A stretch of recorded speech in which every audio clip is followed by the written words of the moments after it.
Shay, peace and benedictions. On the Yeah. pop. Yeah.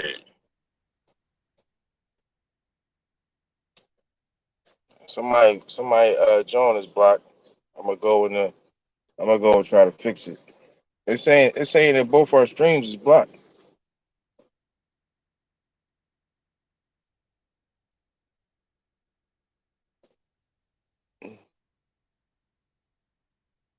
You heard me?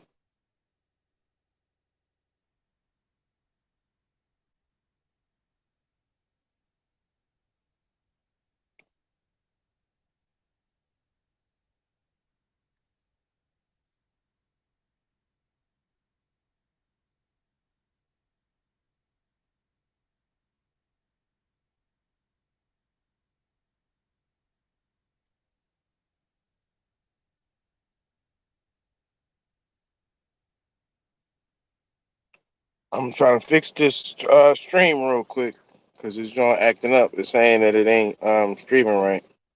So, can you hear me? Can you hear?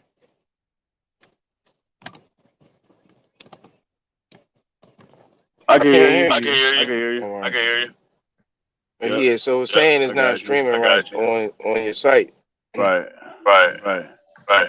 Well, two of these But two of these not gonna go not because gonna go because they the if you send me time if you send expired. expired. Are you all right? Say you on. All right, we on. Fuck it, we on. Yeah. Yeah. Because the two I P's are the shake ones peace that and I did benedictions, before. man. We reconveyance. You know what I mean? That's So right. yeah, get that off the For screen. sure. For sure. So a lot of crazy shit going on. You know what I mean? Want to touch back on it? We was on the stream. My man right here. This is Philadelphia, California function right here. So shout out to everybody on Twitter. You know what I mean? For sure. For sure. Y'all been getting hit over the head, with some real factual information. Things that you can't get away from. You know what I'm saying? Right. Right. And also we be getting hit with distractions. So, we're gonna go in on some things. And one of the big topics right now is obviously the New York shooting situation. Right. It's 17:01 right now. So Okay. it's good to go in. So Right. on the stream that we talked that we did the other day, me and Reese, we did a stream and we was talking about the distractions, all the different distractions that have been going on alongside this, psychological operation that they got going to push, their agendas forward. So Right. we chopped it up, show how a lot of shit was fake. We're going to reiterate some of those Right. things today, dig a little deeper. Um, might have some gematria coming up later on. You know what I'm saying? Right. But we're gonna get into a litany of things. We're gonna address some issues. Like we've been doing. Right. On especially what my man been doing on Twitter, making y'all have to force to look at these civil rights issues again. You know what I'm saying? Yes. So Exactly. For sure. we gonna go in on that. But let's well, I want to start here. Before I go to this shit, I want to start here. I got this video clip that I wanted to share with you. I posted it yesterday, but I want to share it Okay. with you right here so we can kind of ping pong back and forth off of shit. Okay. You know what I mean? But Right. how we it's a live show, so how we structuring it. We're gonna go in on some current events. We're gonna go in on some history, on some hid story. You know what I'm saying? Right. And it's History gonna be like lessons. that. You know what I mean? So before I go in on that, I just want to post this little public service announcement right here. Jergens Okay. Ultra Healing Moisturizer is being recalled. The FDA says the 3 and 10-ounce bottles may contain a harmful bacteria that can cause infections in people with weakened immune systems. The products were manufactured in early October. The affected products have a lot code on the back or bottom of the bottle that starts with the letters ZU. Texas. So, that's a quite strange thing that now people is getting sick from lotion. So people's immune system's been so weakened that now lotion is making you sick? Or is it that they putting some shit in the lotion to make you sick? Or is it had they always been putting shit in the lotion to make you sick and now you're just more susceptible to it? Which one is it? Right. You know, but you know, a Exactly. lot of these things, like how we did in the previous stream, you know, are going on, and they're not being reported on like how they need to, but they telling you about, you know, fake shootings in subway. Right. Most of. Most You know, a lot of these shootings that's going on, you know, been talking about it for years. You know what I'm saying? Got a couple hundred videos, you know, exposing how the news is contrived and staged. Right. You know, And they don't have to tell you the truth. Let's get into some of these clips right here. You know, the one of the last scenes that I had wanted to touch on was I wanted to play that video in its entirety and then kind of just break it up, you know, chop it up. Right. So as we know, they said this boy, he shot up the train, and you know, we talked about a lot of number sequences, you know, the 555 on the train. They said he was 5'5". You know, he's supposed to had critically injured 5 people, shot 10 people, you know, which is 555. And you know, I was watching the video. Shout out to Max Malone. Shout out to the guy, Son of Numbers. You know, posted that video clip for us. Well, not the video clip, but the clip from the lottery. My man do the lottery, and the lottery that day was 555, triple fives. You know, we talked about the 555 rule, the law of attraction. You know, people speaking things into existence, doing rituals. You know, coming up on ritual season. You know, this is Beltane, Easter. You know, coming up, Eastara, what we in right now, which is better known as Easter. You know what I'm saying? You know, so it's ritual season. So a lot of these things is happening because it's ritual season. And also right now, this is a crazy circumstance right here. Don't happen all the time. But Passover, Ramadan, and Easter are all overlapping each other, which is kind of deep, you know. So wouldn't be surprised if we see some crazy shit go on. Especially, and it's the 17th today, so we could, if some dumb shit didn't already happen, don't be surprised if you hear some crazy shit in the news tonight. You know what I'm saying? Well, there was already what's her name? Now Harris. She was over doing Passover with some other folk over there in the settlement. Staking her views as her viewpoint and how she stood, or how they felt about them folk over there.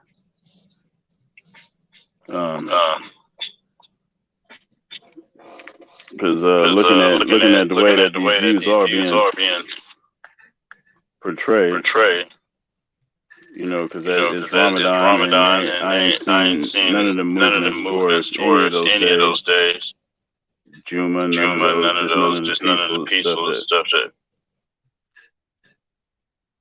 I'm just saying. You all right over there? You must got some gas or something. No, I just been listening to what they've been really putting in the air. And they know better. They know better. It sound like you just say was there, really. But I wanted to go into some of these video clips. You know, you sent me 3 of them songs that I'm going on right here. I couldn't find them right away, but I gotta find them right now. Mm-hmm. You know what I'm saying? Gotta find them right now. Mm-hmm. All right, what's the name of them Jones? Why are they not coming up? But all right, we talked about the shit from yesterday, right? Let me throw some slides up first while I try to find that video. All right, I gotta come back in the studio. So we'll just throw up some slides real quick while I try to find that video. I need a second hand on deck. You know, if you got that video, of the subway shit in its entirety. I got it, but I just can't find it right now. But I want to throw it let me up. see if I can pull this off of here. But let's go with some slides. Mm-hmm. I'll see. We'll Do it live.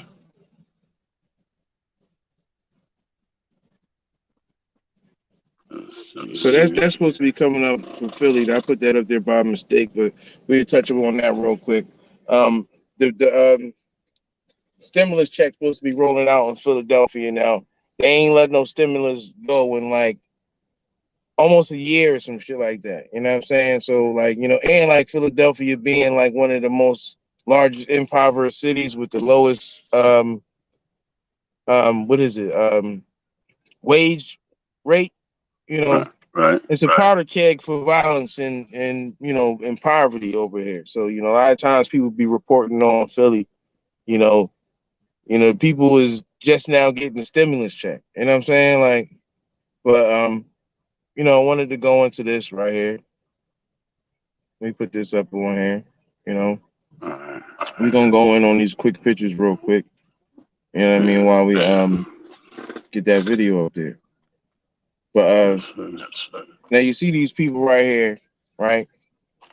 They conveniently like come out the train. Now when I start up the video, so I wanted to start with the video so I could kind of go into these slides later, and break it down.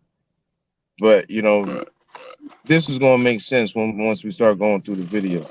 But one thing I'm gonna double back on this right here. Remember when I was saying that the boy, his name Frank James, like that name was kind of like it seemed like it was a familiar name. So then I was made me think about Jesse James. And yesterday, we posted the clip. Well, you posted the clip initially 2 days before the event happened, where Malcolm was talking about, he dropped those two names, Frank and Jesse James. So we reiterated that, which I found to be eerily strange. You know what I mean? But that made me start digging into this, this name Frank James, and to the character Frank James, Jesse James' brother. So I got a couple clips from the situation. Let me go into some of these Jones. Let's start right here. All right, I'm gonna start right here and then look for the other one.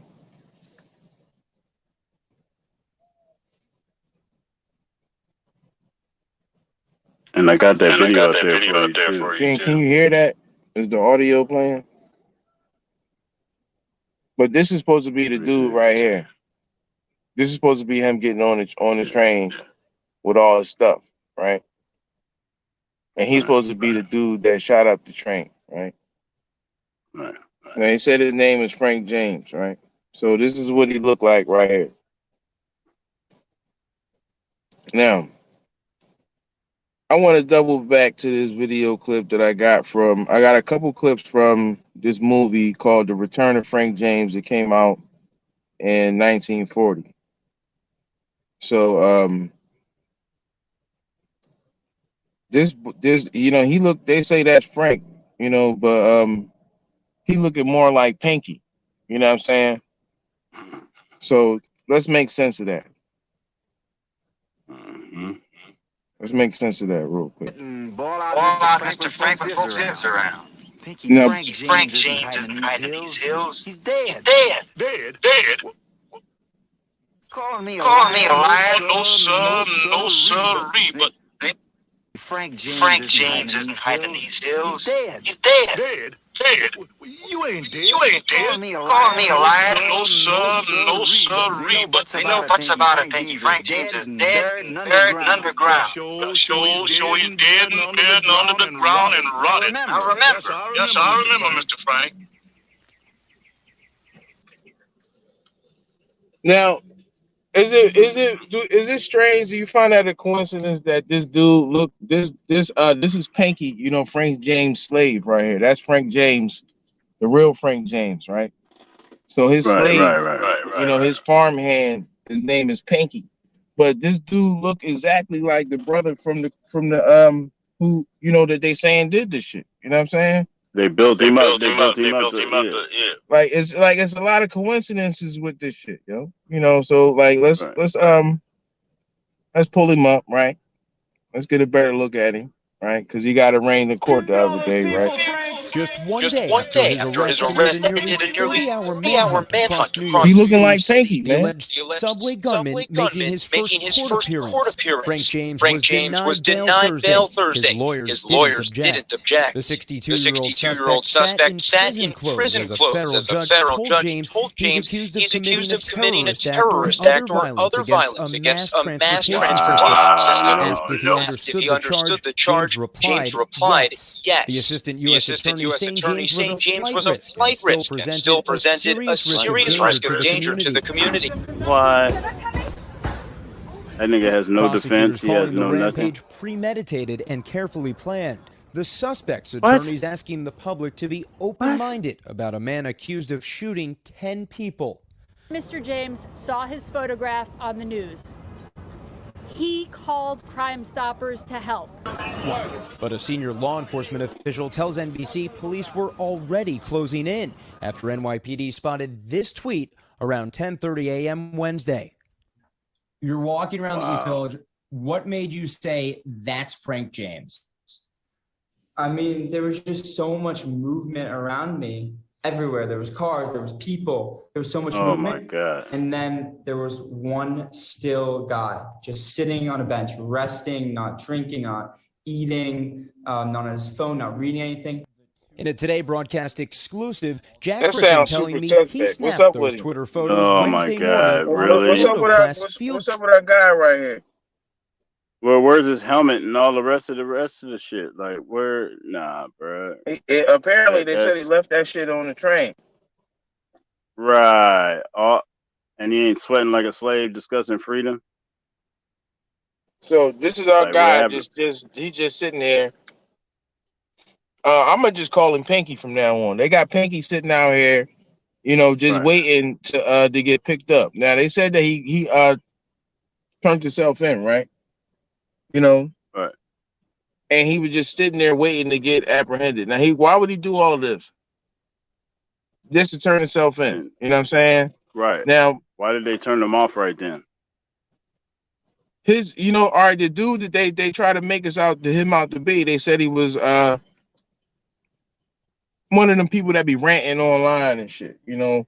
They said he watched Kevin Samuels videos and shit like that. So they try to tie him in to the gynocracy, right? Right. And the manosphere, you know, the black YouTube sector that be out here talking crazy online. So, you know, they put plants and agents into these groups and organizations, and you know, when they have them do shit, you know, they can blame the whole group. You know, similar to what they did with the NFAC motherfuckers. You know what I mean? And you know, they tried to do that shit with the Black Lives Matter, and they try to set Griff up, you know, and take pictures with him. You know what I'm saying? So like, you know, these people they put these agents in place, and then have them like infiltrate, you know, groups and organizations. You know, and a lot of times people think that these organizations are authentic, and a lot of time the whole organization might have been started by agents. You know what I'm saying? But you know, this dude is looking like he got like Manchurian candidate vibes, you know, just sitting here. You know, and they said he turned himself in, right? So let's double back to this movie right here, right? Because in this movie, Frank James turned himself in too. Now, Frank James in the movie, he's supposed to have shot somebody and robbed a train car. You know what I'm saying? Right. So this dude, he turned himself in too. You know what I'm saying? Right. Like that shit is crazy, yo. Let me find this clip real quick. Yeah, I got it.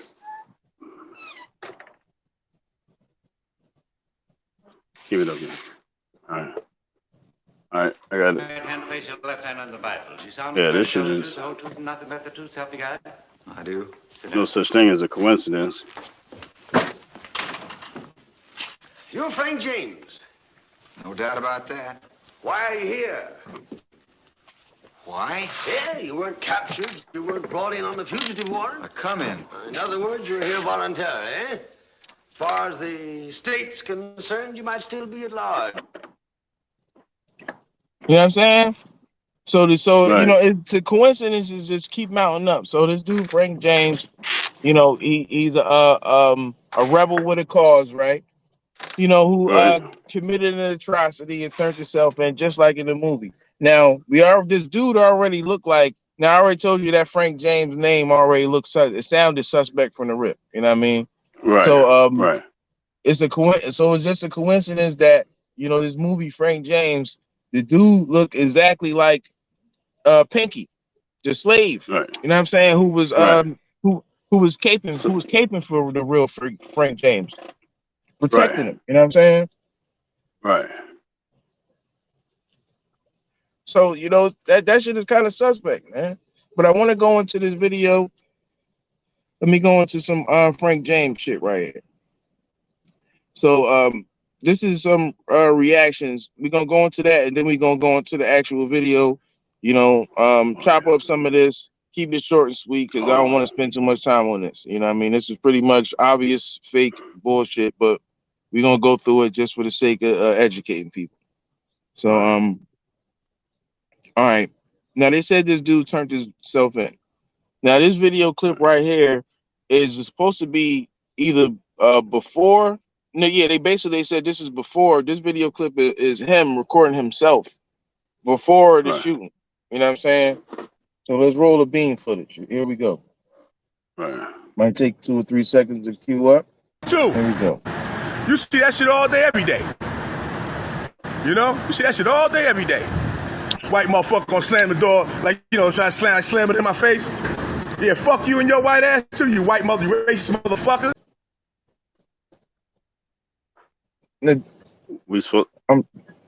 Now look. They had to put that in for good luck. Do he sound like somebody who would just be sitting out there just chilling like that and waiting to turn himself in? And heavy set like that. He don't even sound right. as So heavy this set as this the a person big would have angry. been like. This is the big. You know, they projected him to be like this big angry black dude who just like committed a mass shooting and all that. Right. Right. Now right, this is him right, on. This is him on the way to the mass shooting. His energy that he got in this video doesn't match a person just docile, just sitting on the corner waiting to be arrested, who willingly turned himself in because he saw himself on the news. So, you know, this shit is getting weird. Yeah. I don't get listen. Yeah, white racist motherfuckers. Yeah, they do exist. They do fucking exist. Look at me, motherfucker, and they hate your guns too. Slant eye fucking piece of shit. All that shit doing in Vietnam, they not your fucking friend. They ain't your fucking friend, nigga. So this dude. Let's turn the volume down on this dude because he just all over the place. But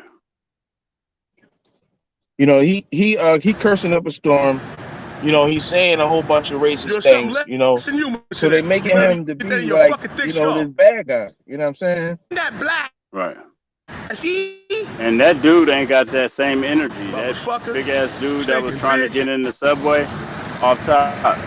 He ain't that ain't the same energy that's inside that man. You feel what I'm saying? Like that's the best idea. Fucking stinking spick. He ain't talking like that. Let's kill each other.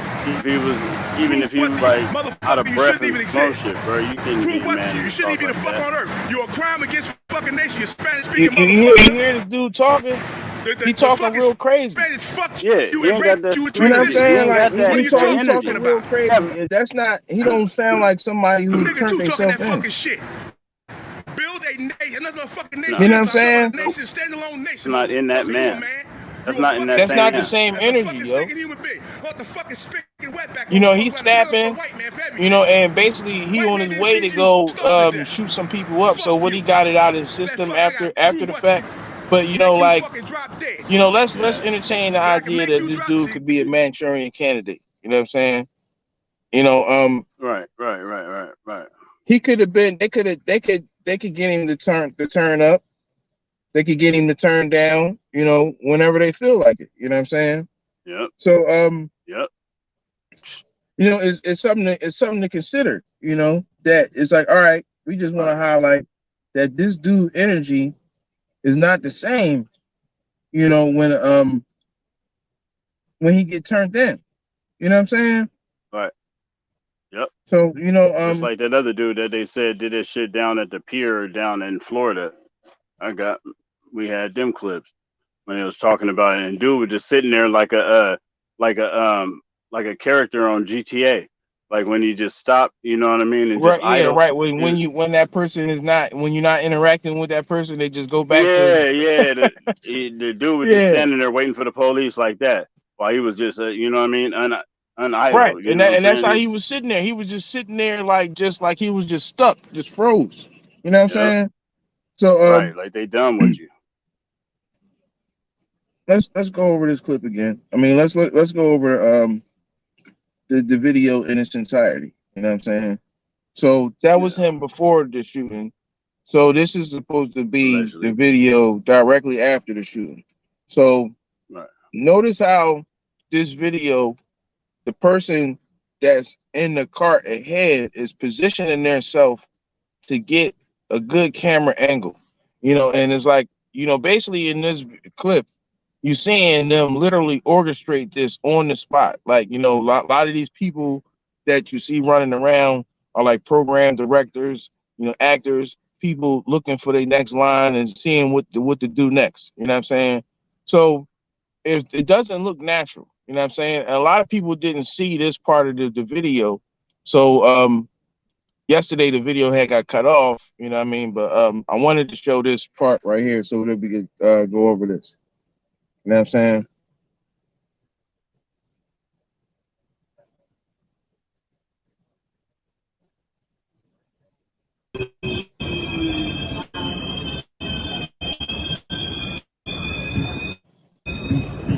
Notice how he positioned himself.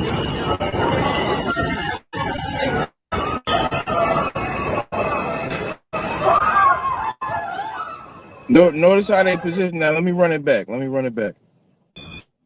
See how this dude is positioning himself to get a good camera angle?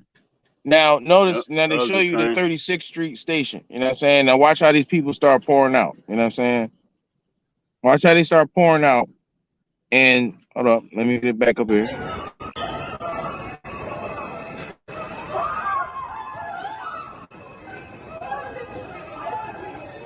Now you're gonna see some of these people that now let me run it back right here. I'm gonna pause it a little bit. You're gonna some of these people that you see are perfectly fine. Run it out. See this girl right here?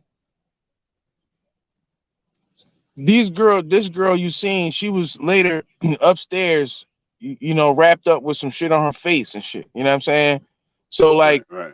You know, a lot of these people, you know, they really just, you know, they just acting. You know what I'm saying? So like when you see these people coming out of the train, these are people that are later being photographed as being bloody and injured. And it's like, you know, pay attention. When you see people coming out, you don't even see nobody bloody coming out. You know what I'm saying? Right, right. You just see people moving around. Look, somebody dropped some shit on the ground. People just standing around. Look, and this person, notice that this person is just videotaping the whole thing. This is one of the program directors. You know what I'm saying? So as you see the boy with the red hoodie, he's in the middle telling them what to do. You know what I'm saying? Let's run it back a little bit. See him right there? Watch him. Watch how he tell the people what to do. See these people right here, they looking at them and he telling them, yeah, lay down right there. You know what I mean? So then now you see the blood and all that shit on the ground after the fact. You know what I mean? And ain't nobody screaming and shit like right. Them hot sons of bitches. It's an act, yo. Like this is like, you know, when they be you like a lot of times when they rush these things, you know, this where the fakeness come out at. You know what I mean? So it's like, you know, they ain't put it all together. You know what I'm saying? So I wanna you know, wrap That was this him up. getting away, the white dude right there. Look at him. Where he put his helmet back on right there. Look in the picture. Exactly. That was big dude.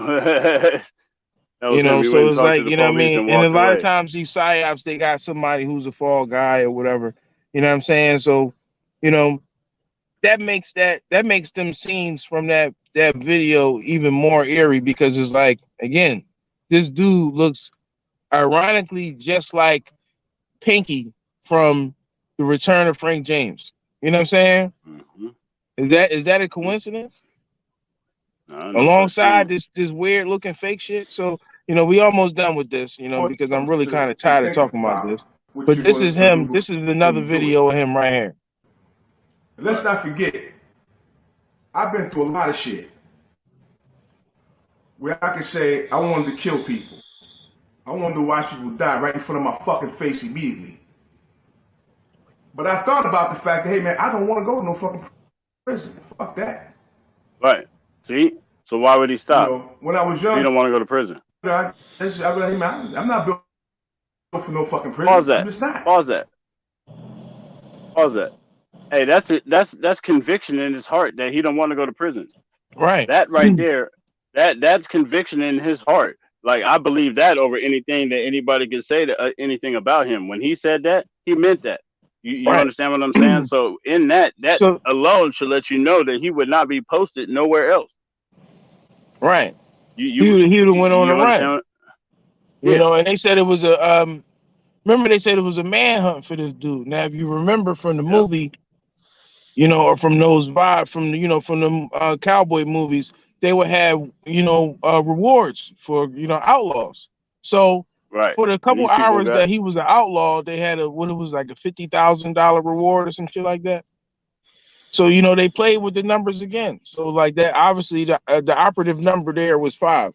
You know what I mean? So whether it was 55 or 555 or 50 or whatever, they was playing with this same number over and over again. Mm-hmm. You know, so just like in the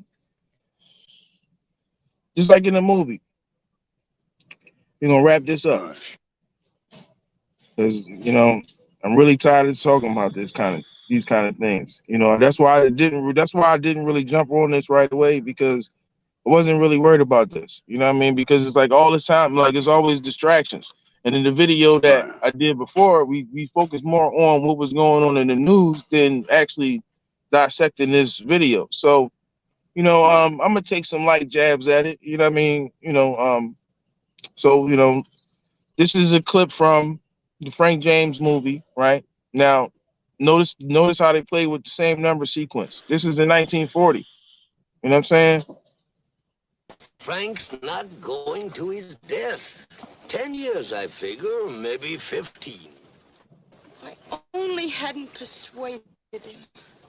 But dear, I'm afraid you're overcalculating your powers of persuasion. You figured it was your persuasion that made him come in, don't you, huh? Well, you're mistaken. He'd have come in, and when he did, even if he'd never met you... You're saying that to make me feel better. No, I'm not. I'm saying it because it's the truth. Frank would never have let Pinky die. You see, I know him better than you do. You know, and it's like, all right, when you're not familiar with a lot of these number patterns and movies and, you know, gematria, numerology, you know, a lot of this stuff seems mundane.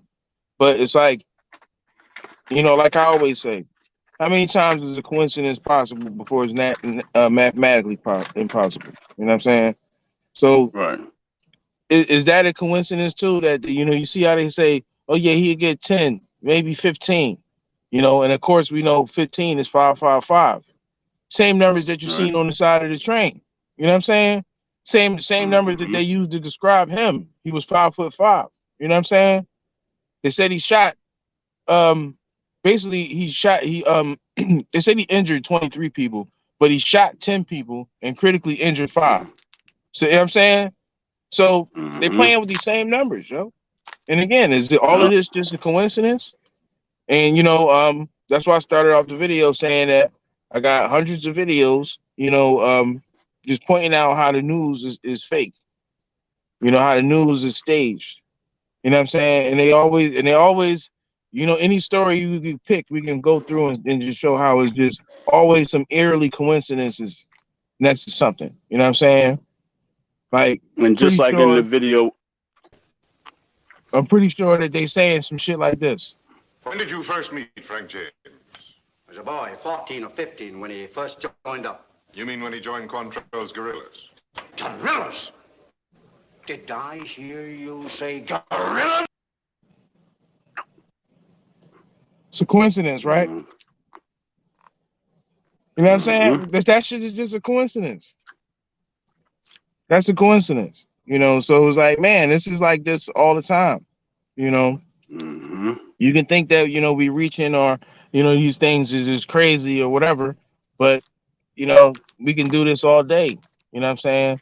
And just point out how it's fake shit in the news and how they snatch shit and use predicated malevolence, hashtag predicated malevolence, hashtag predictive programming, so this is what they do. You know what I'm saying? This is what they do. That's why they said it was a manhunt for him. So let's like, I'm gonna throw this shit up here real quick. We are just about done with this, but then we're gonna talk about some issues that they don't want you to be talking about. So that's why they keep flooding you with all this nonsense. You know what I mean? Right. So just showing you how these stories that you think is more important than the things that we prefer to talk about. These things is fake, and y'all like to draw y'all attention to these things and be like, oh wow, did you see this happen? That shit is meant for you to be distracted and for you to not be talking about real issues that we're going to get into in a minute. So exactly. In my opinion, I would say we spent too much time on this. But I wanted to we had to get the shit working right. You know what I mean? But it is what it is. You know what I mean? Shout out to doing shit live. Yep, and doing shit yourself. You know what I'm saying? Now, I'm gonna play this little clip, another clip from this John right here, where they talking about Frank James' gun, right? Now, remember we talked about the number 44. Recently I did a video about the young boy who was he was 15 years old, and he got shot on 15th Street, and he was an 8th grader. You know what I'm saying? And this story broke on April 4th. You know what I'm saying? Right. Later on that day, a 14-year-old got shot in a car by some young boys who was carjacking somebody across the street, and he was going to get some water and start the car for his mom. So just coincidentally, both of these kids that got killed on the same day that equals 44, they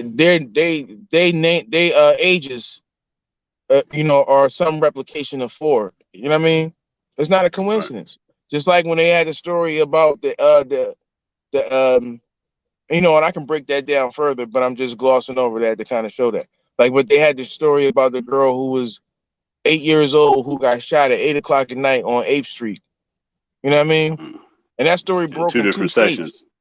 Right. That broke in 2 states, in Miami and Camden at the same time. So, a lot of this shit is fake, man. But we moving along. I got one more thing I want to show you, that this scene where they talking about Frank James' gun. Now this might come into play when he go to court. You know what I'm saying? So of course they said he had a 9 millimeter.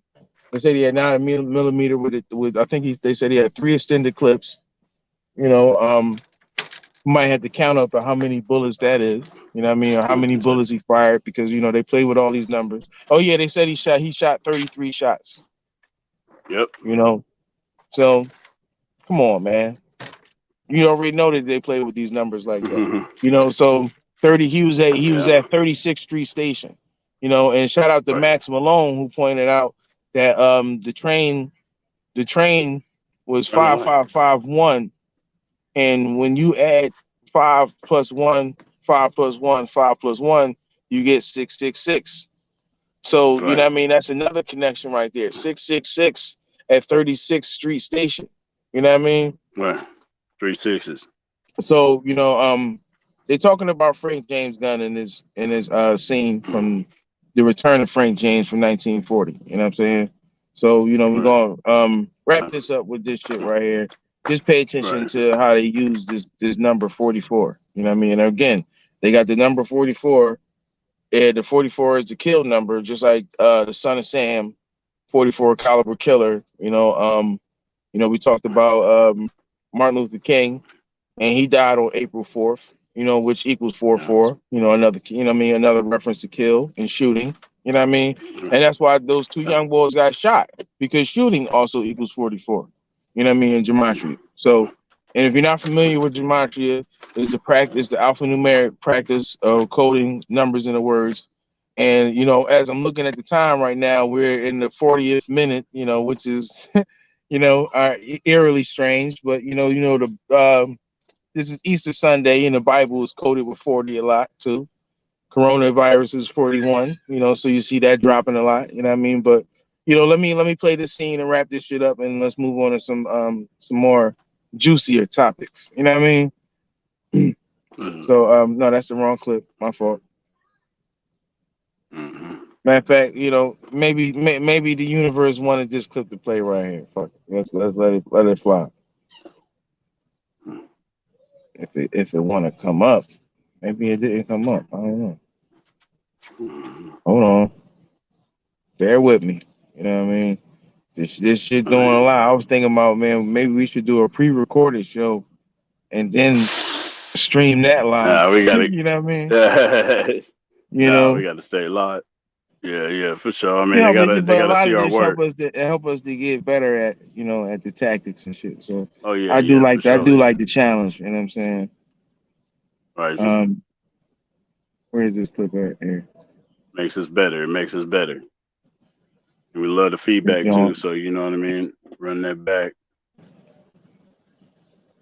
Man, oh shit! It make me want to put together my own platform like this. You know what I mean?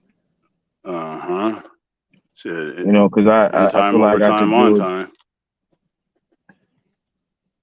It's telling me that it's having trouble sharing this video. I gotta move some of these videos from the studio so I can upload it. See, I'm learning. You know what I'm saying? I'm learning a little shit. You know what I mean? If you got more than 9 videos in the studio, then it ain't gonna play right. But if I play it on the other side, I can't really control it like how I want to. I can't turn the volume down or up, like, you know what I'm saying, like how you can do on this joint. So that's why that's why I kind of prefer to use this video upload. Had only one thought: to avenge the cowardly murder of his brother Jesse. But to get on the track of the Fords, he needed money, and he had none. You boys know how rich you get working a Rocky Ozark farm. So in desperation, and only as a last resort, did Frank turn to robbery. But let us see. Did he rob a bank containing the thrifty savings of the poor? No. Did he rob an honest shopkeeper? No. He took money from the railroad that had caused the death of his mother and his brother. The railroad that stole your lands and drove you from your farms. The railroad... I object!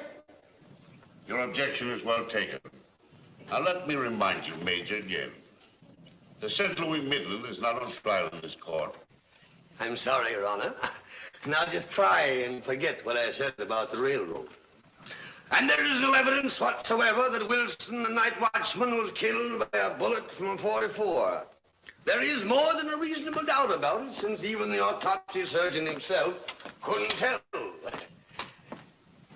Now this is the weapon Frank James had when he surrendered, and the weapon he has always carried.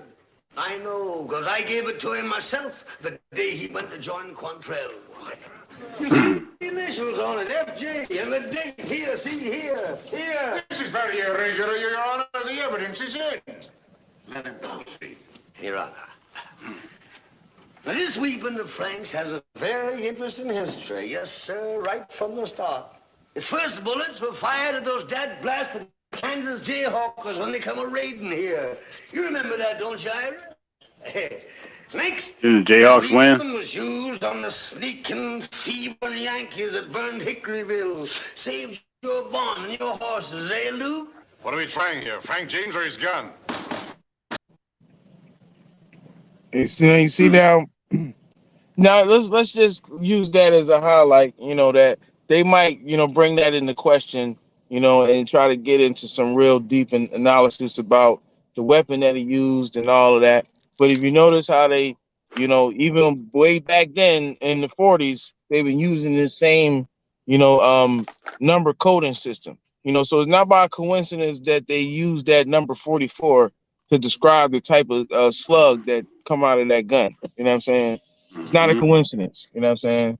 Just like all of the things that we previously discussed. So you know what I'm saying? We're gonna shift gears now because we can say us because I can save that dissertation for another stream. You know what I'm saying?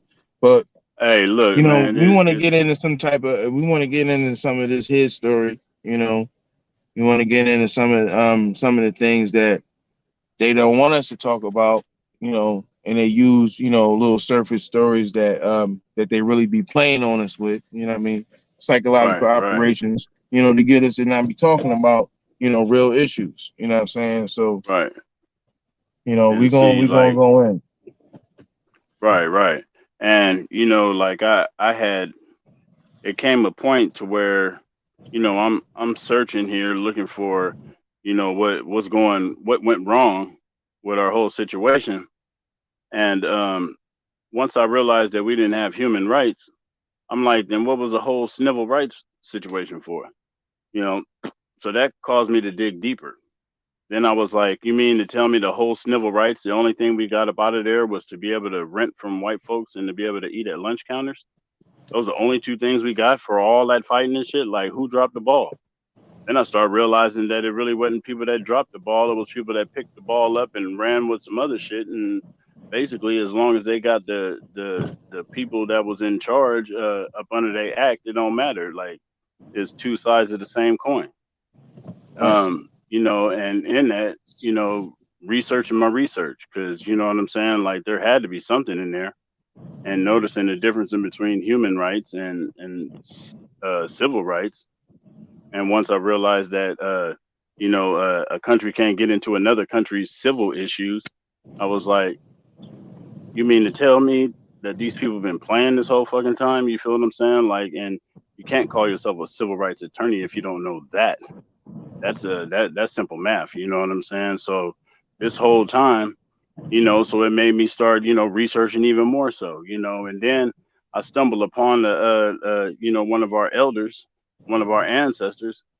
And, it was a speech I had heard before, but he seemed to go into a section that I hadn't even, I wasn't there. So, I just assumed that everybody was on the up and up and everybody was there for a purpose. But, you know what I mean? This brought about a whole different discussion in which it seemed that other people that was there should have said something if nobody else did. And, check this. Let's check this part out. See how people seem.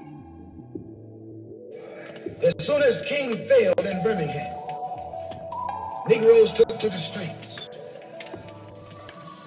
King got out and went out to California to a big rally and raised about, I don't know how many thousands. Come to Detroit and had a march and raised some more thousands of dollars. And recall, right after that, Wilkins attacked King. King and the Corps of starting trouble everywhere and then making the NAACP get him out of jail and spend a lot of money, and then they accused King and Corps of raising all the money and not paying it back. This happened. I got it in documented evidence in the newspaper. Roy started attacking King, and King started attacking Roy, and farmers started attacking both of them. And as these Negroes of national stature began to attack each other, they began to lose their control of the Negroes, and Negroes was out there in the streets.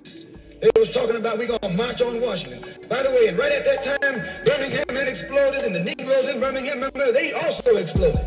They began to stab the crackers in the back and bust them upside the head. Yes, they did. That's when Kennedy sent in the troops down in Birmingham. So, and right after that, Kennedy got on the television and said, This is a moral issue. So that's when he said he's going to put out a civil rights bill. And when he mentioned civil rights bill and the Southern crackers start talking about they were going to boycott it or filibuster it, then the Negroes start talking about what? We're going to march on Washington, march on the Senate, march on the White House, march on the Congress, and tie it up, bring it to a halt. Don't let the government proceed. They even said they was going to go out to the airport and lay down on the runway and don't let no airplanes land. I'm telling you what they said. That was revolution. That was revolution. That was the black revolution. It was the grassroots. Scared the white man to death. Scared the white power structure in Washington, D.C. to death. I was there. When they found out that this black steamroller was going to come down on the Capitol, called in Wilkins. They called in Randolph. They called in these national Negro leaders that you respect and told them, call it off. Kennedy said, look, y'all letting this thing go too far. And old Tom said, boss, I can't stop it because I didn't start it.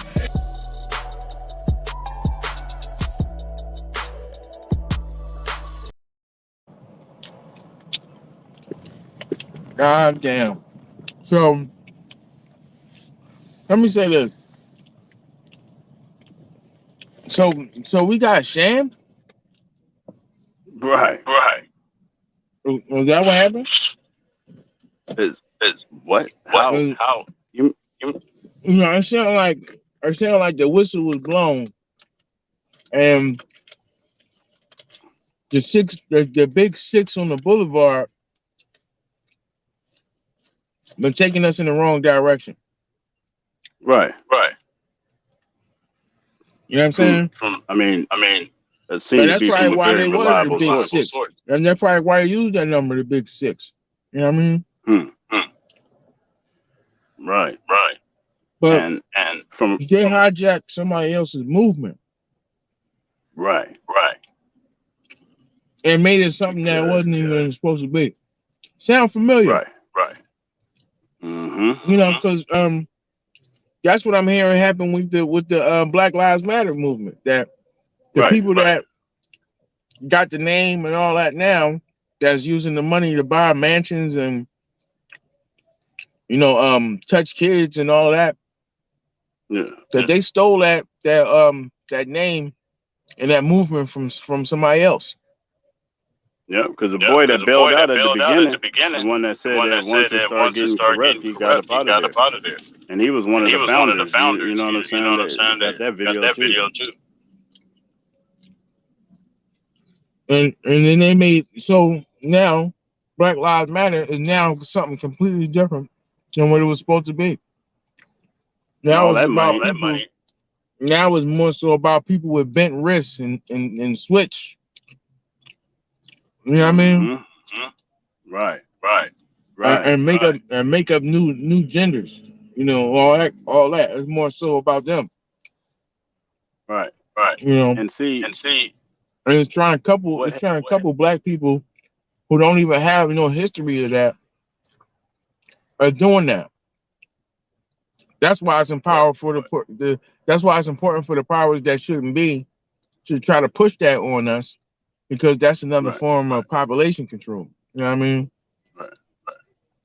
So you see, the agenda back then was to get us to be docile and to get us to we shall overcome and want to be hugged and the illusion of inclusion. But that movement didn't start like that. You know, these people took money from Kennedy to go do a job.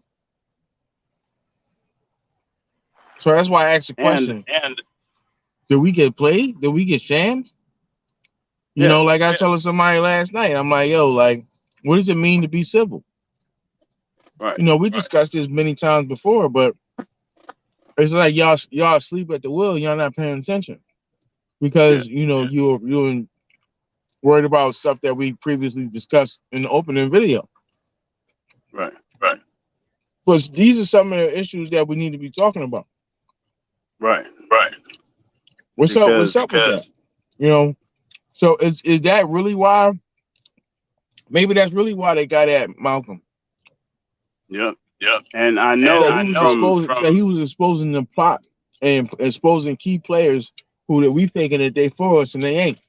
Maybe that's why. Right. Maybe that's why Martin said, "I think I led my people into a burning house." Oh, yes, you did. Yep. But you should have known that when you was on that. Thank you, Mr. President, and thank you, Mr. Secretary General. Mr. President, I have the unique honor of addressing you on this. My bad. That's a whole nother subject. I was trying to add on to where we was at. Now, what we didn't learn from this is the people that was supposed to be in charge of what was going on had some type of knowledge about what was going on. Now it's still back and forth with Mr. King because obviously they keep forgetting to bring up the fact that his last year that every newspaper was against him. Everybody's great grandmama, sister, was upset at him, so on and so forth. But then after he died, he did a statue and a bunch of other shit next to somebody who pretty much hated him, as the facts over fiction, what we bringing for real because basically I didn't stumble upon a whole history of what's the reason why these Africans or these Africans, these coolies haven't brought this to the table because if you were there, you knew that it was about something completely different. And if the direction got changed or something got taken over and it made it seem like some cakewalk, it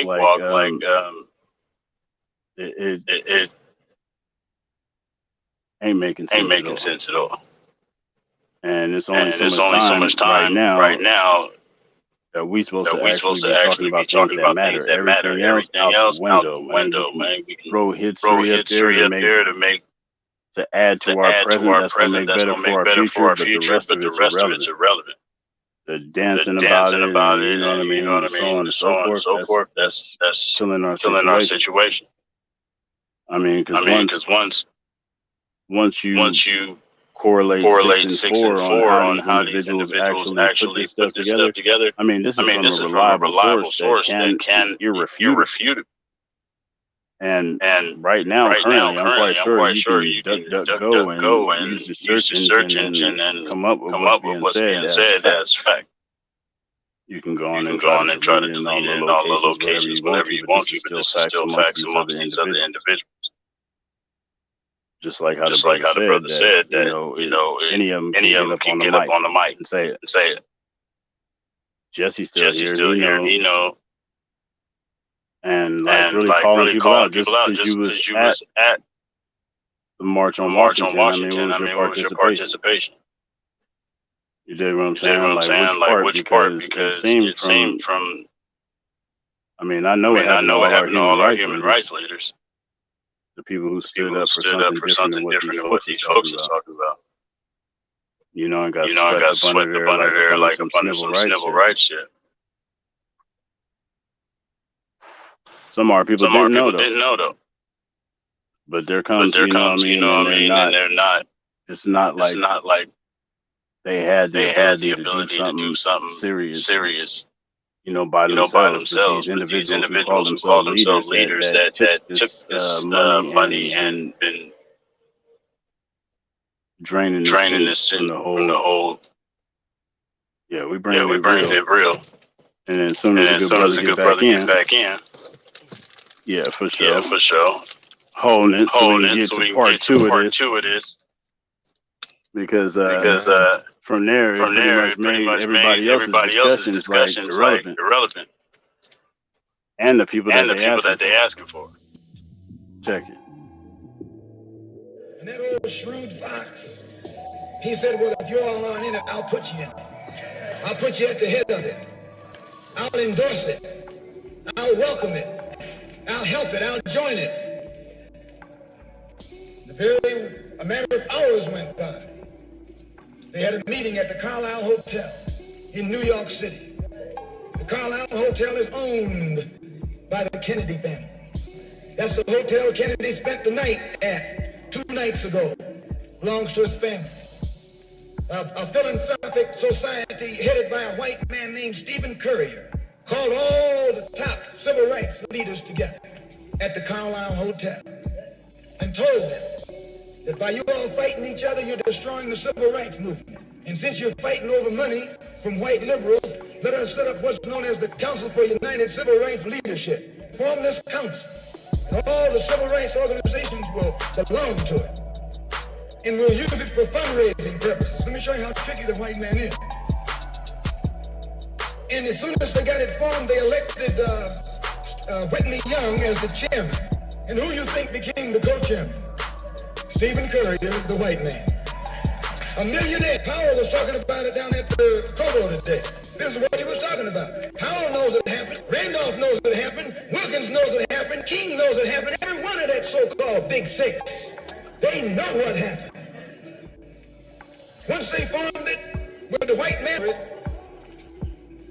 he promised them and gave them $800,000 split up between the Big Six, and told them that after the march was over, they'd give them $700,000 more. $1.5 million split up between leaders that you've been following the jail for, crying crocodile tears for, and they've nothing but Frank James and Jesse James and brothers.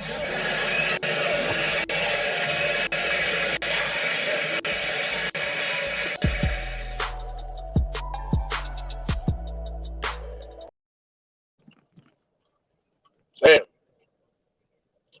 God damn. So that's time for good. I would assume that the good brother Malcolm, his word is good enough as confirmation. Man. Maybe someone might disagree with that, but you know, he ran down some details for you. You know what I'm saying about people getting paid. Right. Now, when I said it earlier, you know, I was kind of alluding to that. Mm-hmm. But here we are with Malcolm saying these brothers got paid and how much they got paid and who paid them. Yep. Damn.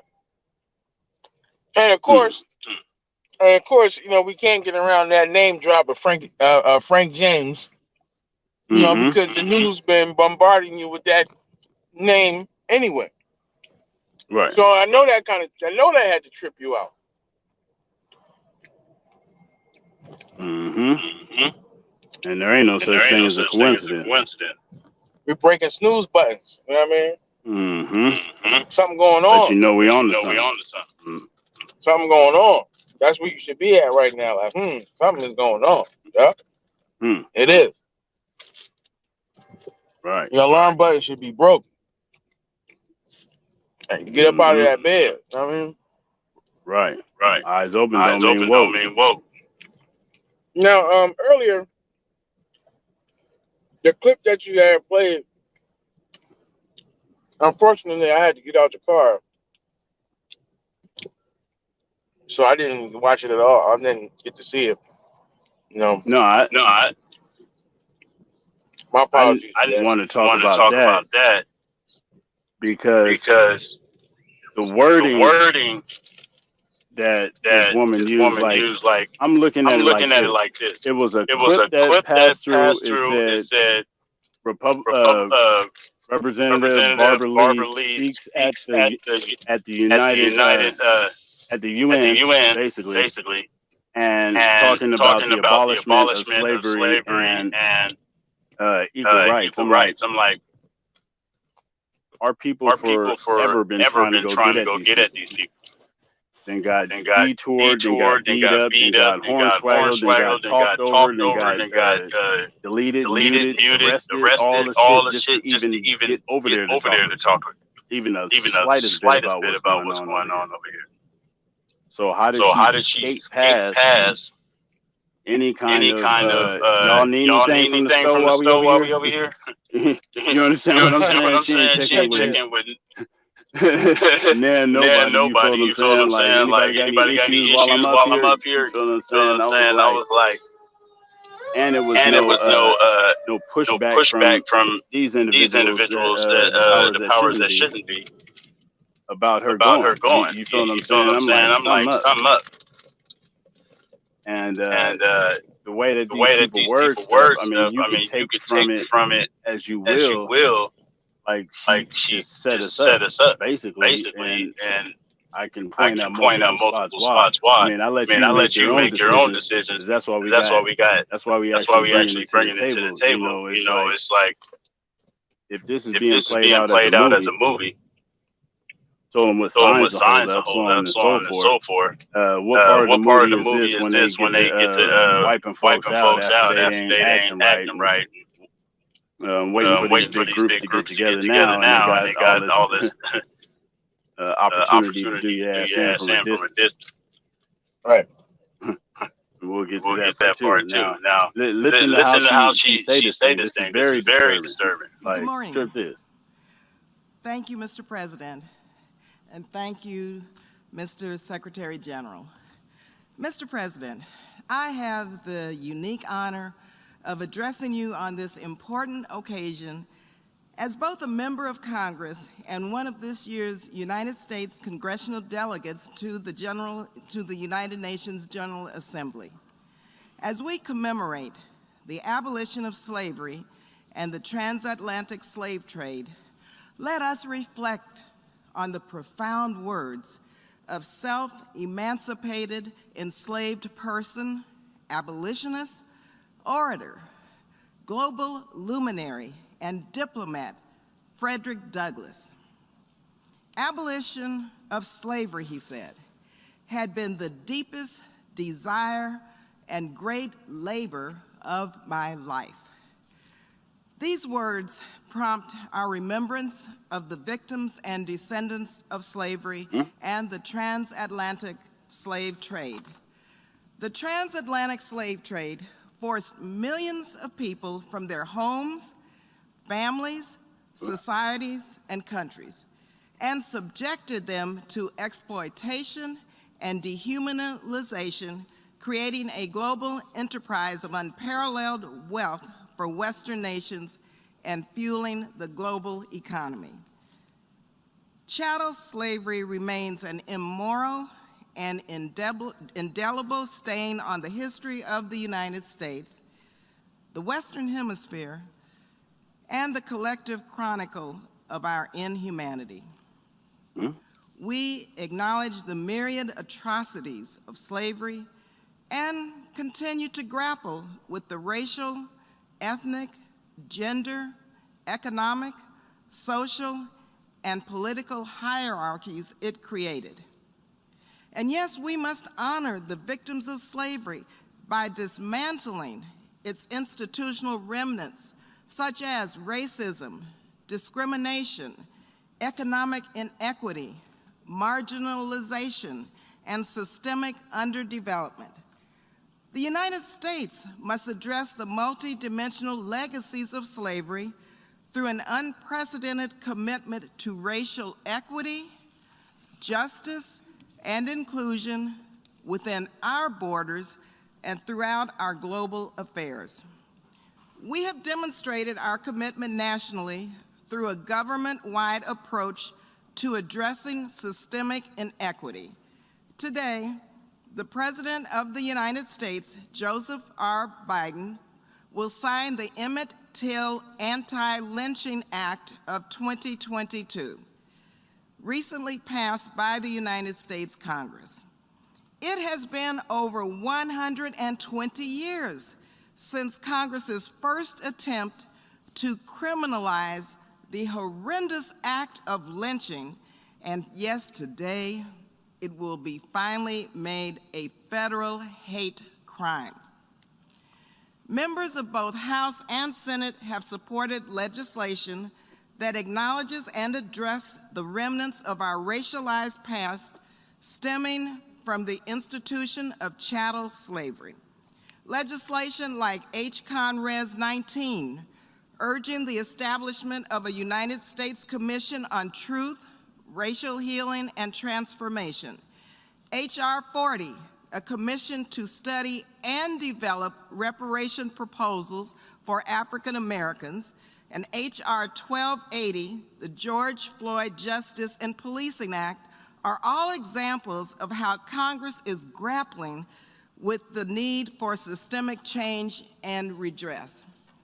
And last year, President Biden signed into law making Juneteenth, that's June 19th, a national holiday.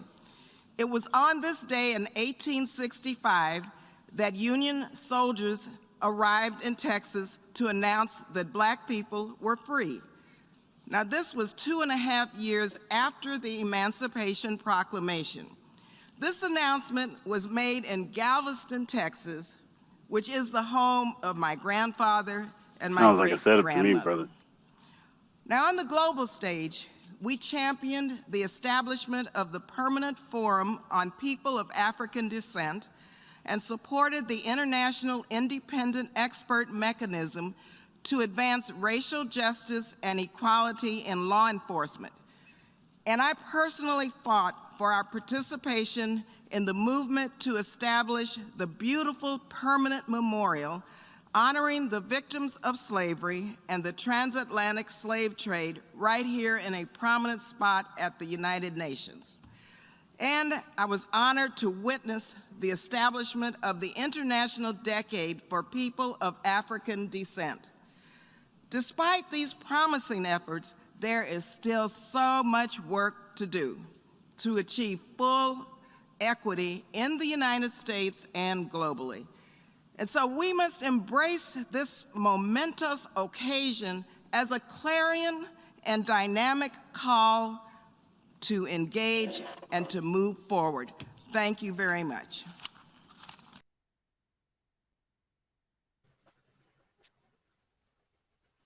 Shit is crazy.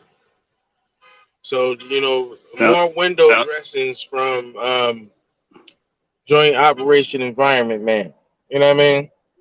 Joint Operation, Joint Operation Environment biding us some time. Right. You know, that's his whole name. But you know, these are window dressings. You know, and of course, like the anti-lynching law, you know, they gave that to you in Black History Month. You know, Juneteenth. You know, all these things that don't really mean nothing. While they giving, you know, Ukrainians, you know, billions of dollars. Because see, like, if you notice, a lot of these things are civil. You know, and, you know, of course, civil is the bare minimum. You know what I mean? Cordial. It's not humanitarian aid. Black people have yet to get humanitarian aid because you got civil rights. Right. You know, so it's like when you see what Malcolm was talking about, you know, about these dudes selling us up the river and getting us to fight for civil rights. This is the outcome. The outcome is that we get these window dressings when other people right in front of you get billions of dollars delivered right to them. You know what I'm saying? Military aid and shit. Imagine a country giving Black people like jets and machine guns and shit like that. Like, here, fight for your freedom from U.S. tyranny. Imagine that. You know what I'm saying? But you know, it's a thing where you can't get involved in people's civil affairs. So that's probably why that's never happened for us. You know what I mean? A lot of people wish us well, you know, and from our government we get like little civil trinkets. You know, here's a justice for you. You know, nice little judge to do what we tell him to do. Here's a vice president for you. Here's a holiday for you.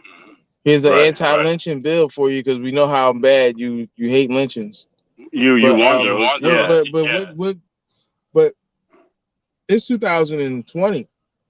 That 2022. So that anti-lynching bill was like at least 100 years too late.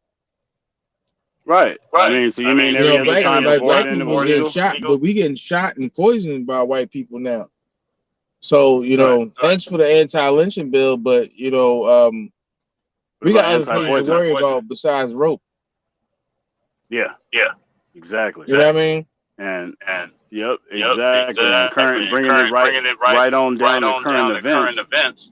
So that's like telling that's like telling your white contemporaries, like, hey, from now on, you can't lynch black people. You know what I'm saying? It's not a federal law. They're not saying you can't kill black people. You just can't lynch them. Right. Anti-lynching. You know, we won't have to clean up your dirty work. So if you are going to do that, then just don't lynch them. Could that be what's being said? Well, no. Okay. And here's one more thing. And for black folks, don't hang yourself. Let's see how. Let's go a year and see how long that you know. And everybody do that. You will see how many people actually get hung. The craziest thing is that we had an anti-lynching bill already. We had an anti-lynching bill in 1928. You know what I mean? So what happened to that? We got to make a new anti-lynching bill because they didn't respect the first one. You know what I'm saying? Why do you have to tell people to playing this game? Why would we keep playing this game with these people? Right. For sure. Because they definitely not playing the game with you. And point being, let's bring it all the way around for current event.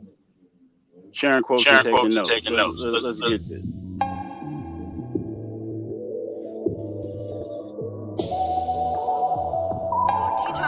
Detox. So I love detox baths. They take care of radiation poisoning. Stop playing if you don't know the rules. Pesticides. They take care of heavy metals, all kinds of things, even some. Yes. You got that going on there. Your volume is kind of low. I meant to tell you that. All right. Okay. Let me turn it up. Son. You hear me? Turn your mic volume up. All right.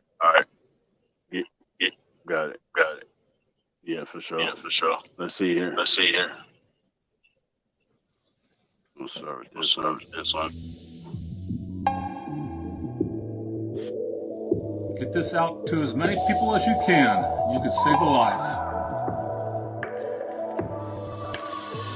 We know the mechanism of this too. The spike proteins enters the nucleus of the cells and binds to our DNA. So anybody who says that it doesn't irreversibly bind to your DNA are wrong. They're not reading the scientific literature. And when it binds to the DNA, it blocks the door.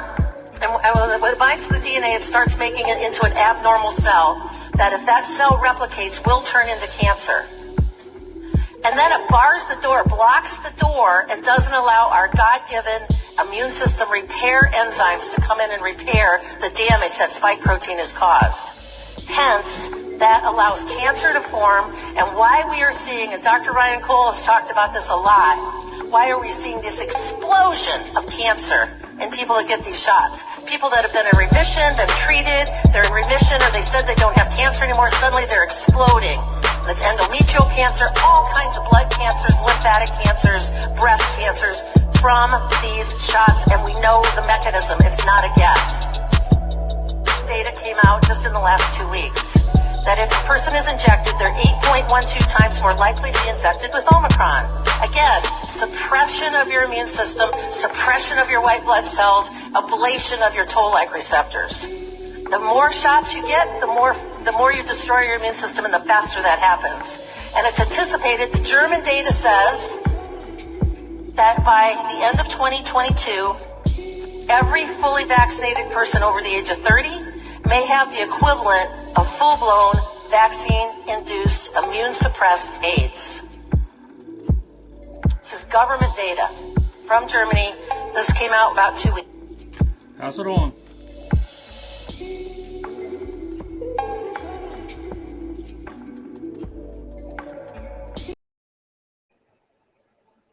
No, I know we discussed this at least a year ago, where and it's like remember I was saying when we was talking about this, and I was like, yo, we're not trying to say that people have AIDS, but you're gonna have a variation of AIDS, and we went into discussing because a lot of times people hear AIDS and they don't quite understand that this is something that's dealing with your autoimmune system. It's deficient. Yep, breaks down your immune system. So it's a syndrome that makes you more susceptible to illness. You know what I mean? Right. So when you have something that depletes or arrests 60%, at least 60% of your immune system, it's like having a form of AIDS. Right. Digital AIDS, even. You know what I'm saying? Right. So it's like, a lot of times, when people hear that, that they're like, oh, come on, or they're so scary that, they don't want to even deal with that or touch it, but AIDS, like we just went to describe, AIDS, describes it means autoimmune deficiency syndrome. So your immune system, when it's not working properly, basically that's AIDS. And like, you'll hear people say, oh, you got AIDS, you know what I'm saying, or something like that, when it's like those people have HIV, which led to AIDS. So they just try to put that in perspective. So when people hear that, they kind of go crazy with that. AIDS, you know what I mean, as if HIV is the only way that you get AIDS. You know what I'm saying? And see,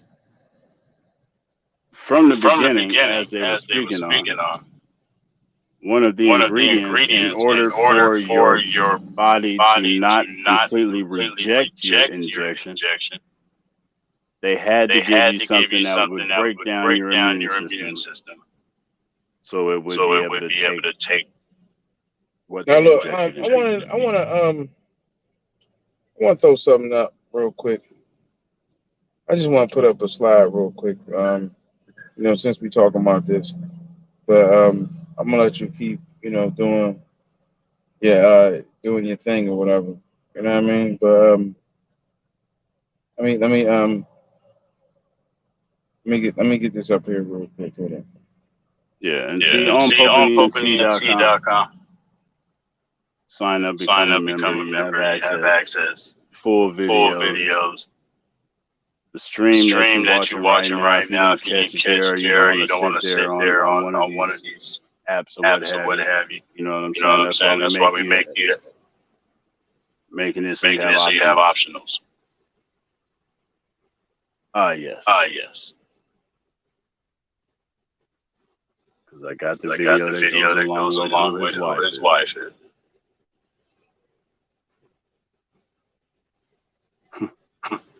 Ping pong master. Now, all right. Can y'all see that on y'all screen? Yep. All right. So this is Time Magazine, right?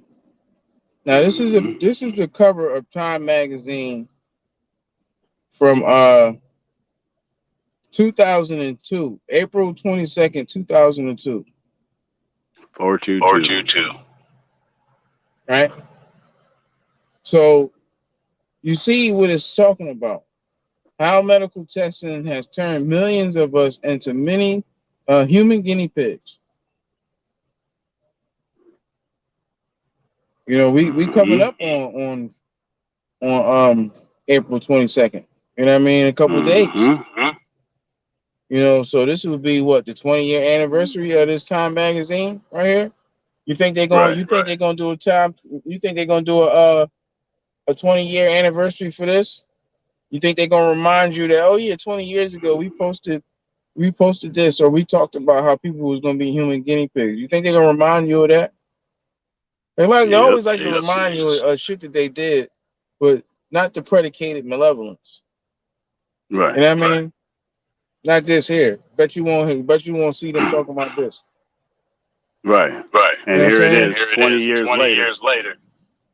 20 years later, this is the thing. And they they're going to show you. Oops.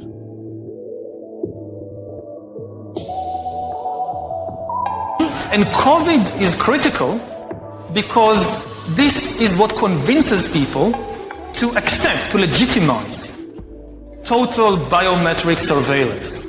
We want to stop this epidemic. We need not just to monitor people, we need to monitor what's happening under their skin.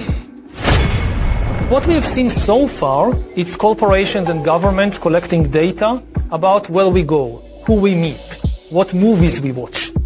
The next phase is the surveillance going under our skin. We now see mass surveillance systems established even in democratic countries, which previously rejected them. And we also see a change in the nature of surveillance. Previously, surveillance was mainly above the skin. Now it's going under the skin. Governments want to know not just where we go or who we meet. Above all, they want to know what is happening under our skin. What's our body temperature? What's our blood pressure? What is our medical condition? Humans are now hackable animals.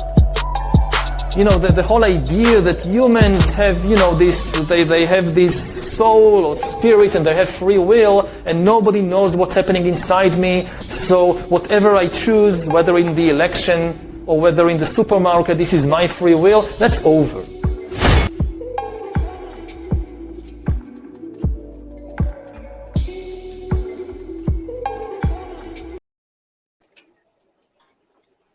Oh, that cute is a little too early. I remember I was talking about the 5G shit, early on. And a lot of this shit has to do with, covariant technology. And that is used to basically look, basically like TSA type shit. You know what I mean? Now I'm trying to pull up this video clip that I had from where this 5G installer had opened up this light pole. He opened up I think it was a 5G antenna or 5G tower, and inside the 5G tower it said COVID in it. You know what I mean? Now a lot of people argued that it said COVID-19, and they said, "Oh, this is fake" or whatever. And, and again, I like to ask people, well, who has more, access to making stuff like that? You know what I mean? Right. A person with a YouTube channel or a news network. Who's got more access to faking something? You know what I mean? Right. So, it's really crazy, for you to think that, it's simply, just them trying to give you some better phone service. You know what I mean? So let me look at this real quick. Is this it? Right? And just that I got one clip. things I want to post on about that real quick, and then I want you to get back on what you're doing. You know what I mean?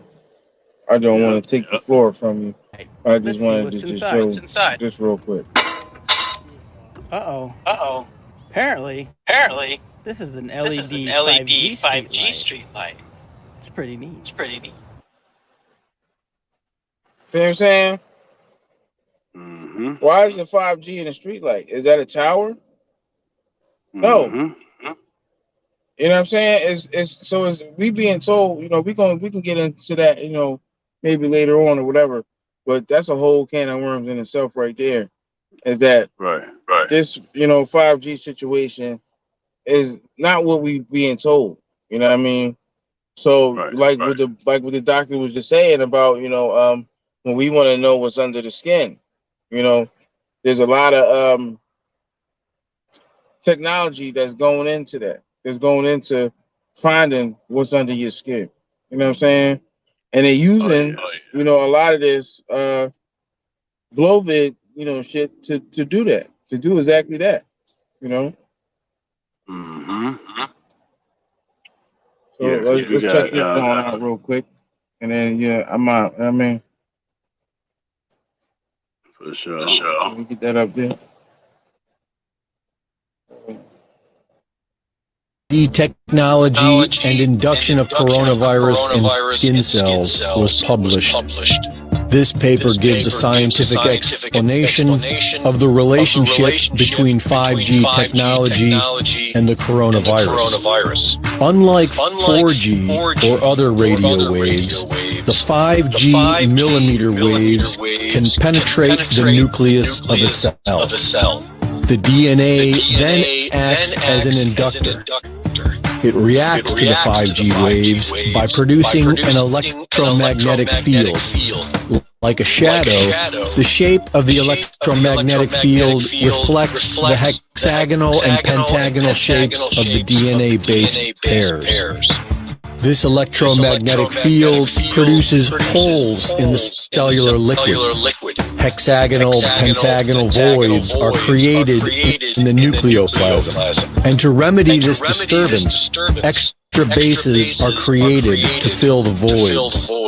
These bases then join together to produce coronavirus-like structures within the cell, which the PCR test will read as a positive case of COVID-19. The exosome. The exosome was discovered in 1983. Exosomes are created naturally within the cell to clean and repair cellular damage. Both exosomes and COVID-19 are the same size and shape. They both have the same ACE2 receptor, and they both contain RNA. Exosomes behave and appear the same as a virus. Some scientists even claim that the so-called virus is in fact the exosome. Since the discovery of the exosome, over 200 microbiologists have been murdered, committed suicide, or died in a suspicious manner. If you question this mystery, you're undoubtedly labeled a conspiracy theorist. And if you question the current unproven virus theory, you are labeled a science denier. The only socially acceptable solution that you are allowed to accept is an experimental vaccine that will alter your DNA, which ultimately raises the question, who owns your body? Exactly. So, you see, like, this whole Blovid situation is basically, trying to become the new exosome. It's trying to, get rid of your immune system and become the de facto immune system. You know what I'm saying? But, keeping its software in place and not being destroyed by the real immune system. You know what I'm saying? So it's not a coincidence that this exosome is identical to our natural exosome is identical to the Blovid shit. The shit that you're getting from the black scene. You know what I'm saying? So you know what I'm saying? These people is playing with mad scientists with wicked wisdom, to try to circumvent, our natural, defense system. You know what I'm saying? And they doing this while you distracted.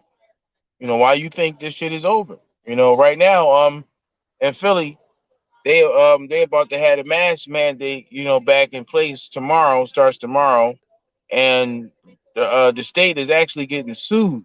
So a lot of the businesses in the city are suing the state over the mask mandate, telling them that they have no right to do this. And the reason why they have ground to stand on is because what the CDC is saying is that there's a certain amount of cases, that requires for masks to be put in place. And Philadelphia is nowhere near that minimum. But they still saying, well, cases is going up, so y'all got to wear a mask. So now there's legal battles over this, mask mandate. You know what I'm saying? But things are starting to come undone, man. And everybody is not going for the bullshit, because these people is just pushing and pushing and pushing, and even pushing now more than ever. What'd you say? I can't hear you. Yeah, no, I was on mute. No, what I was saying is this is from dude with that Tao Chi when he was specializes in the hive. So everything he was talking bad about was about the cold and the flu and shit. You know what I'm saying? And so he just reversing what he's talking about in both instances with this shit to show you just how he just went from being the head of the hive and just ran over to this because COVID shit. this the new hiv. That's what I'm saying. That's and digital hiv. So him it even speaking on makes it. sense that they would get him to run the department. You know what I mean? Right. That's his brainchild. He like the ball. He like the ball from The Rock. He like Sean Connery from The Rock. They had to go get him to break into the John because that's what he do. You know what I'm saying? Right. So to gain function, they had to go get the slaver himself. You know what I mean? The cellular slaver himself. Right. Now look, With right HIV, here. Look. That's different, and that's the crux of the issue. When HIV comes, it binds, just like any other virus, to a receptor. It goes into the cell and it starts making these virions. And the immune system tries. It makes an antibody. It destroys it with a cell. But what this virus does that's unique among any virus is that it integrates its genes into the chromosome of the cell. So that even though you destroy a lot of virally infected cells, what remains is a latently infected cell that the immune system doesn't recognize. And the reason it doesn't recognize it is because the virus is now hidden in that genome. So when you treat somebody, you can suppress all the virus and the person feels really well, but you don't get rid of that reservoir. And it was that prompted my colleague and I a few years ago to write a commentary in the Proceedings of the National Academy of Sciences, which predicted that it would be very difficult, if not impossible, given our current drugs, to truly eradicate the virus. So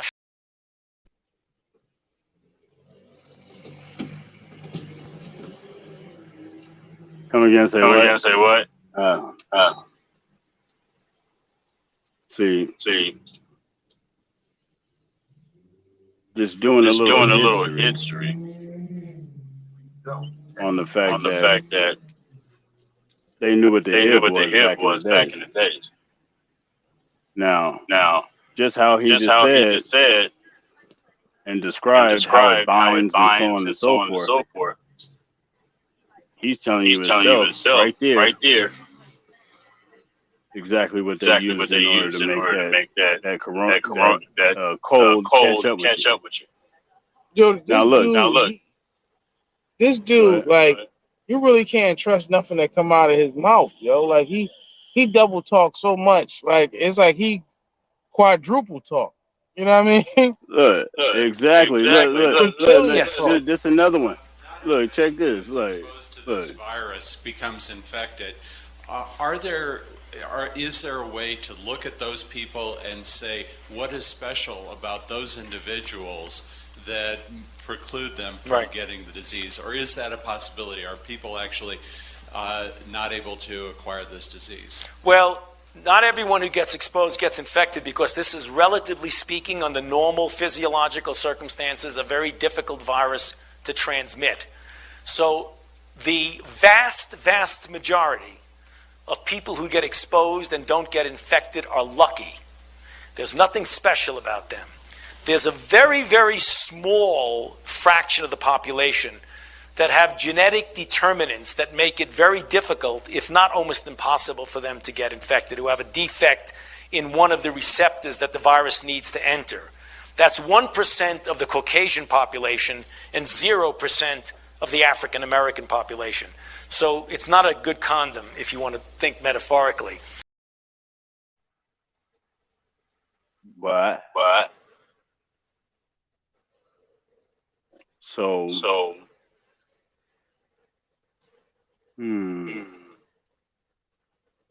now everything that this man then spoke on backwards lets me know from the rip that they actually know that it came from this parasite. Let's see here. You know, we share quotes and taking notes. And got to research. And those that do research. There's been quite a few that just dropped some stuff off on this. Let's see here. Oh, we digging into the. Let's see here. Yeah, can you hear me? Yeah, I can hear you. Oh, here we go. Now, looks like the volume is like real low. The volume's low? Yeah, a little I'll bit. turn it up. Like the videos are loud, but like your audio. My volume is low. Okay, I got you. Oh, here it is. Because what I found is that they didn't actually try to attribute the same trypanosoma cruzi parasite that they associate with the HIV as you know this main ingredient in order to move these things. And if they was talking about this back in 1907, and some other guy rediscovered it in 1909, Chagas, then somehow along the way, this has been used to just do research on folks. Because from there, they already knew it was the African sleeping sickness, Black Plague, however you want to call it. And that comes from knowledge of having knowledge of it. So I mean, we got low-hanging fruits amongst ourselves, and these scholars that we can pretty much eliminate this, at least on our level. Because how to get rid of this situation is a whole lot easier too. Now, see, just for your kids, so on and so forth. Look, criminals get away with this crime.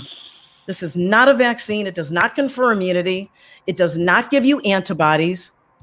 There's no way to measure the antibodies. And even for the natural corona or any flu, there is no validated assay. Let's just get this straight, because people write to me every day. Can I get my antibodies measured? No, you really can't get a definitive measure on your antibodies. Right. First of all, you don't have antibodies from the bioweapon. And if you had the natural COVID flu, whatever that was, gain of function that Fauci and the Wuhan lab released last year, you have antibodies because that's a natural flu, but you aren't able to measure them because there are no assays for this particular virus, because no one's ever isolated a whole and purified a whole SARS-CoV-2 virus from a human being, an ill human being. No one. So if you don't have a virus, how can you validate a diagnostic test? You can't. I'll answer my own question. How can you measure antibodies for this bioweapon shot? You can't, because they don't exist, and there is no definitive assay for it. So I like to get the truth out on the table And then I like to go from there and answer people's questions, guide them along, help them to get as healthy as possible. I tell them, if you've already taken it, don't take any boosters. This is a priming mission. It's in the protocol. It's in the patents. It's a priming mission every 6 months. So I get passionate. I apologize. I get angry. But you know what? This is DEFCON 1, everybody. This is not a joke.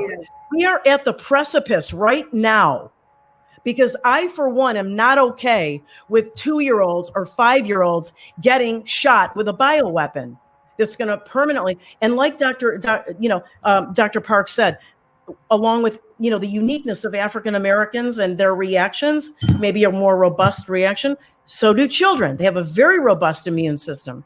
And you're going to start to see them die more rapidly than the adults did, become maimed more frequently, more rapidly. Maybe that'll stop it. I don't know. That's in God's purview now. But people better wake up out there. Parents better step back. They're creating special clinics with lollipops and Santa Claus and superheroes. They're wearing a Spider-Man outfit to inject a child? Yep. With an experimental bioweapon? So I'd like to clarify a few things that might be helpful to people. When you get the experimental injection, this gene therapy injection, it's going into your cells and you're making all of this spike protein. And your body makes antibodies to the spike protein. And many of those antibodies, as Christiane has said, actually cross-react with your own tissues. This is not the case in natural infection, because a natural infection, actually, your body won't make antibodies preferentially to the spike protein. It doesn't want to do that because it actually knows it's toxic and it knows it cross-reacts. So your body actually screens out those antibodies. So much of what you might be seeing when people have reactions to shedding, I have a lot of people that come to me, and so far I haven't met anyone who didn't get COVID who has a reaction. So I think a lot of that may be an antibody reaction, because they may be shedding so much either viral particle or spike protein that the person they're in contact with has such a strong antibody response, because it's so much more than you would normally have. Regarding what Dr. Ruby said about having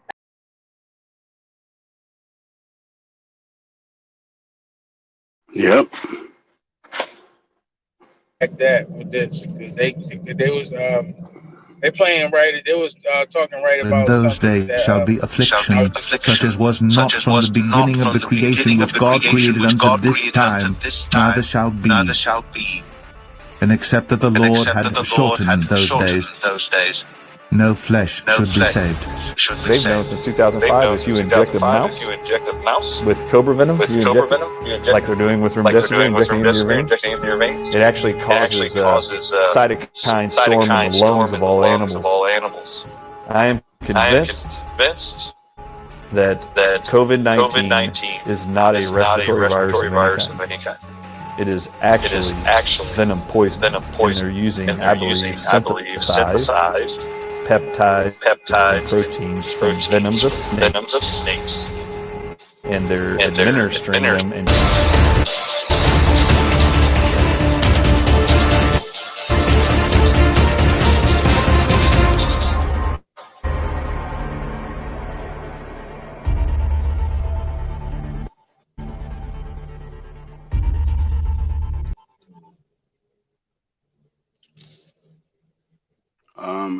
I got that. We're gonna bring that whole situation up. I'm talking about with the cobra venom and everything else. All right. Let me hold on. So this is mad scientist shit, wicked wisdom. And like I was telling people, I said,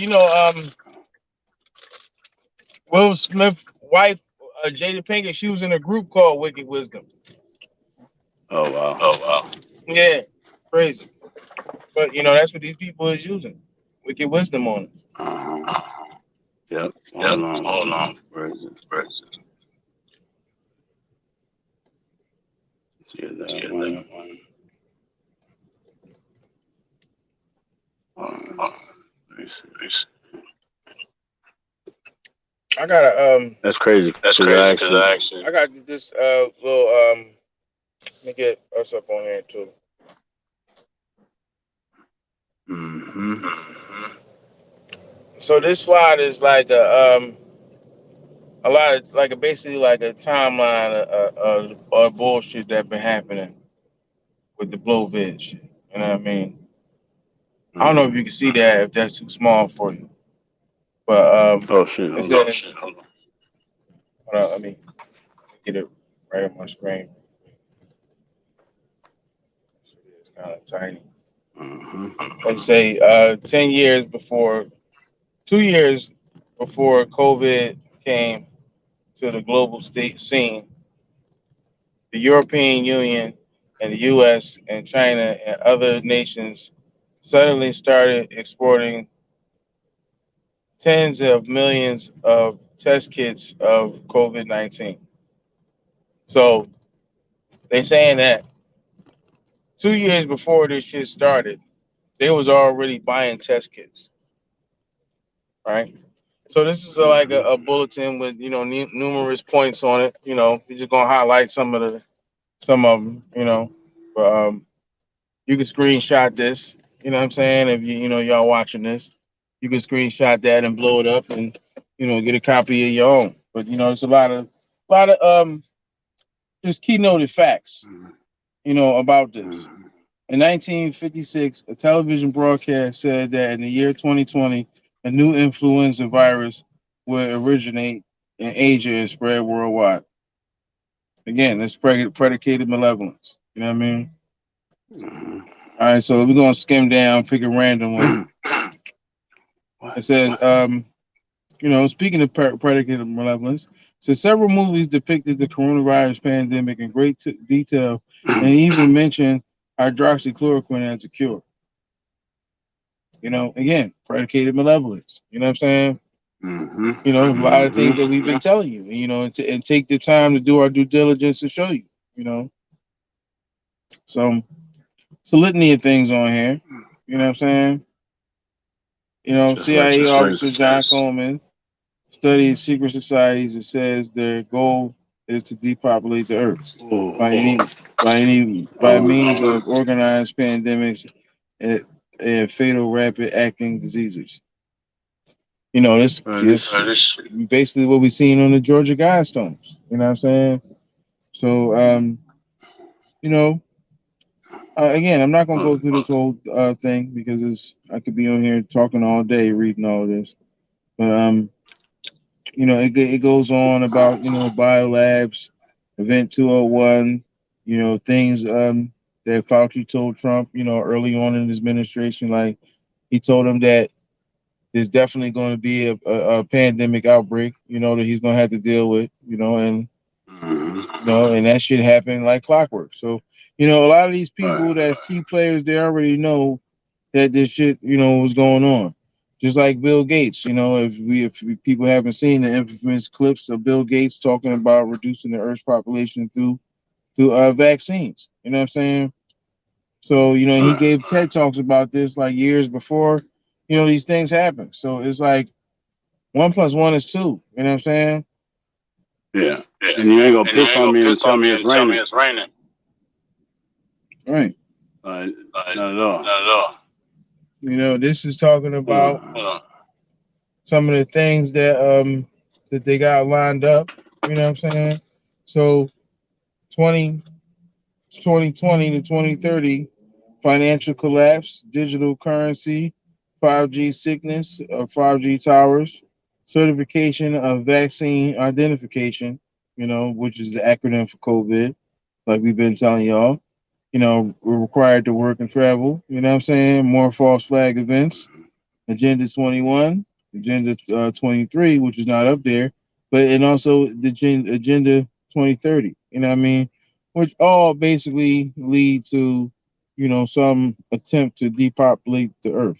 You know what I mean? So while a lot of people was like wasting time, the clock is ticking, and these people was really moving in the gear to try to get you out of here. You know what I mean? So it's not, we're not in a position to be,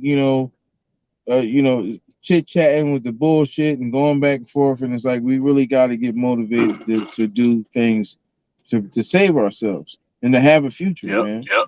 You know, this shit is over with. You know what I'm saying? You see, they got the patent number up here, you know, for this coronavirus shit. You know what I mean? You know, and it's coming from the Pilbright Institute. Now, early when this shit came out, you know, I was posting that shit, you know, and showing a lot of documents that links back to the crown, and I was pointing out that corona means crown. You know what I'm saying? So this is the crown's poison. You know what I mean? Because virus means poison. You know, this is the Rabotus, you know, this nut right here, you know, and he walking up on the scene with looking like he a pimp, you know, or the devil with his two wives, you know what I'm saying? And you know, and these sisters that we supposed to be proud of, that's, you know, that's selling us out. You know what I mean? And these are the window dressings, you know what I'm saying? The window dressings that, you know, that we call black excellence. And we think that this is something good for black people. But you know, these two sisters already have made it clear that they pledged their allegiance to, you know, to white supremacy. You know, not only do they sit on the lap of it, but you know, they defend it. You know what I'm saying? They sleep with it and defend it. You know. You know, this shit's crazy, man. What else we got in this slide? I got a couple things in the slide. You know, more of this, you know, nonsense. You know, and her family is now her grandkids that's mainly white is getting all their money. You know, getting all, you know, so the black people got to ask the white people for the money that the black woman made, and that ain't no hate. You know, this is just facts. And it's like when you talk about black excellence, black excellence is not having to ask white people for money. You know, that's one of the things that could be considered black excellence. But when we put ourselves in a predicament where, you know, our talented, you know, people among us work hard to make a change in their community, and they align themselves with people who ultimately get the money back from them, how is that helping us? How is that helping the rest of us that may not be as talented as, you know, that of a Diana Ross or somebody? You know what I'm saying? She's crazy. Right. Hey, look at this dude. Look at this dude right here. Look at this dude right here. Look at him. Now this is the boy from the This Is America, John. What is he doing here? Really? Like, what is you doing, fam? Like this, like, like what the fuck? This is like, what is that? What's that shit called? A bantanet or something like that? I don't even know, but like that, men don't sleep in stuff like that, and we don't take poses like that. They really like try to feminize black men, and people like this dude who been he's been a character for, you know, for these people for a long time. You know, they always got this dude doing some weird shit. You know, and recently a lot of black women was getting on him because somebody basically set him up to make it seem like he had said something negative about black women in an interview, and you know they came at him for that. You know what I'm saying? But I had a couple other things in that slide. I'm not really sure what I was going there. What else is in there? But hey, look, check this out right here. I see you got something up right here. You were just talking about the can you scroll to the Can you scroll to the top of the screen, or are you just highlighting excerpt? All right, hold on. All right, let's page 7. So yeah, why don't you introduce this text that you have right here? All right. Yeah, this is some official documentation from November 19, 1907. We're gonna get into all these other things like Koch, and we also got Pasteur, a couple of other individuals that you might recognize. But this my shit, so I'm going to in order and hot. the news just actually spoke about. Where we at? Page 7. See, I do a lot of research and okay, let's see here. We limit the term true toxins to the substances having the characteristics I have spoken on specifically and incubation period. Right, especially the power of stimulating animals to the production of antitoxins.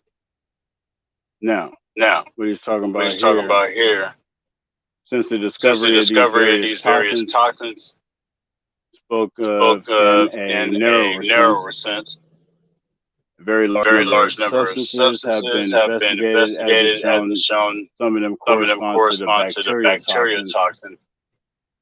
And that's anything with an incubation period for the definition of toxins. We'll get back up to that part too. Here. Here we are.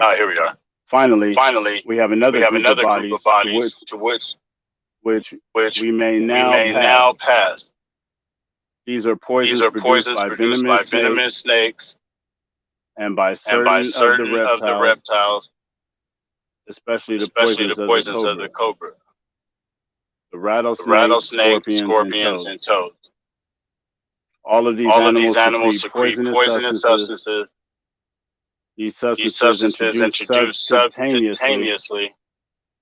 That's what a shot. Produce definite lesions and have a specificity. And that they act upon certain definite cells. In all cases, you can make antitoxins for these substances. You cannot make antitoxins of the same value as the diphtheria or tetanus antitoxin. But by inoculating small doses of these substances in animals, you can stimulate those animals to production of a substance which neutralizes the poison that has been introduced. Now, you can say therefore that these substances can be characterized in the same way as the bacterial poisons. In a broad sense, we classify all of these substances together. Yes, yeah. We speak first of the bacteria toxins, like those of the tetanus and the diphtheria, then of the vegetable toxins like ricin, abrin, and then of animal toxins, poisonous secretions of cobras, rattlesnakes, etc. So you see like these documents are now. When are these documents from? Now these are your granddad's documents from when? 1907. You see November 1st, 21st, 1907. So, when you see, in the previous clip we just showed where they were saying like, yeah, this is snake venom that they're using. Right. And they show you how snake venom travels through the body. You know what I'm saying?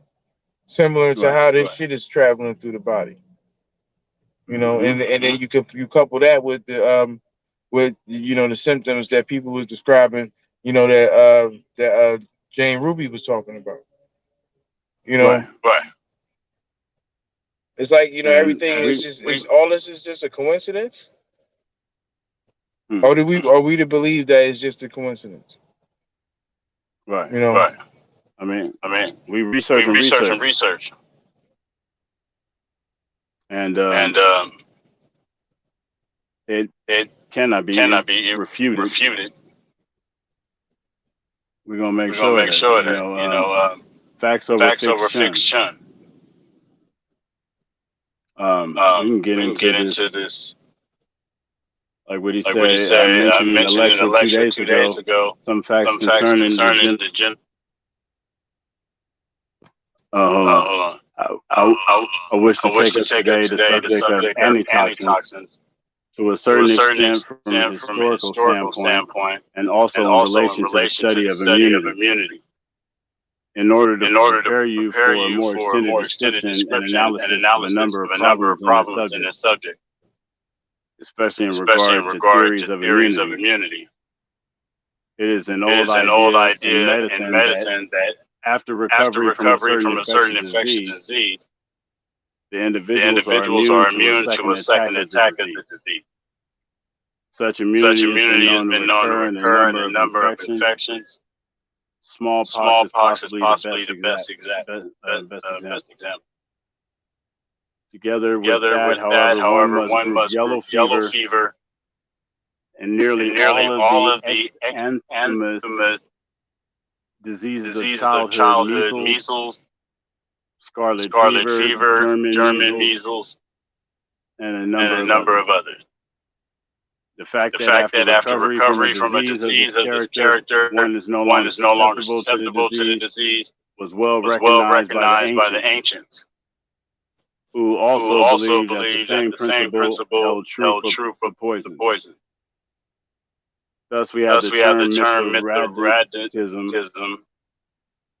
which derives its origin from the habit which, according to Pliny, them people that was in the Greek dudes, had immunizing himself against poison.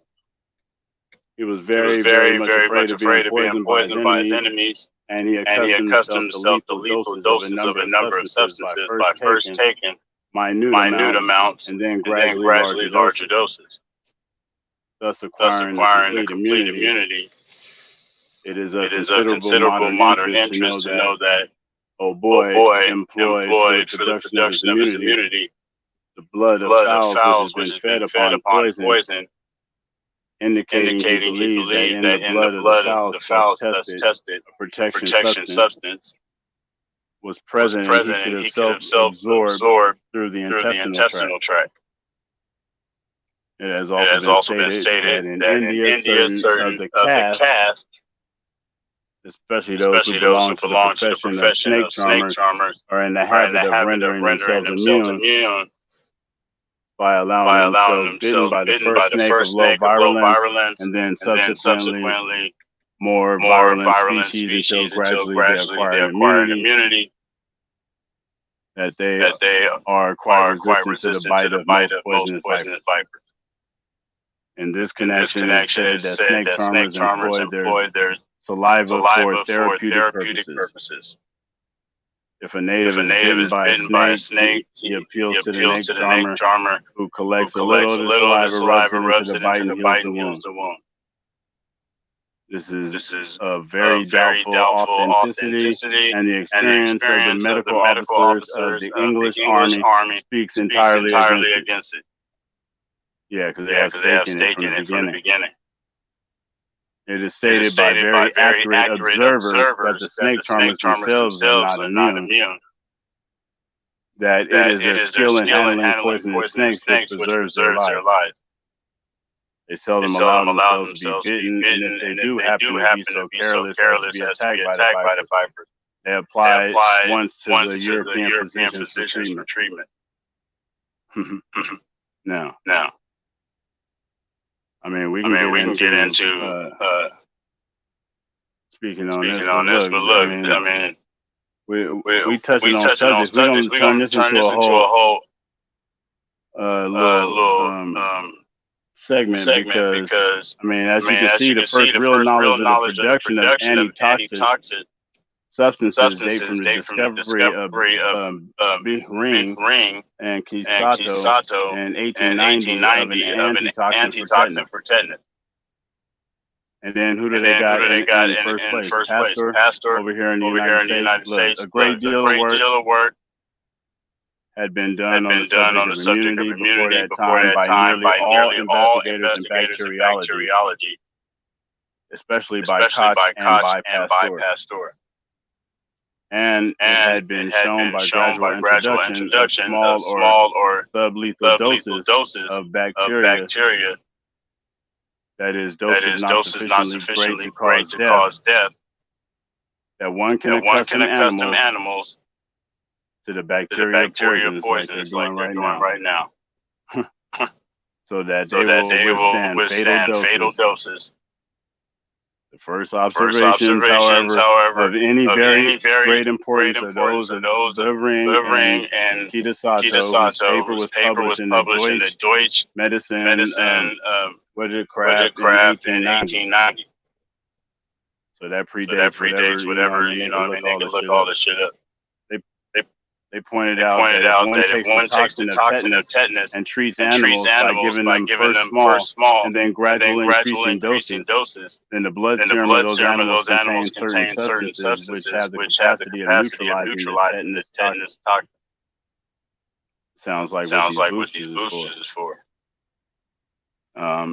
This is the first observation which gives us any very definite information in regard to the actual production of neutralizing or protective substances in the blood of immune animals. I mean, look, that's for that part. Now, I mean, if you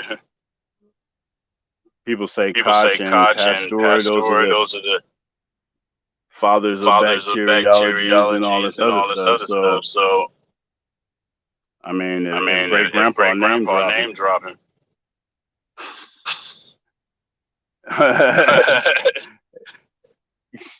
Wasn't even called that back then, but you understand. Hey, shit, I'm sitting here reading stuff.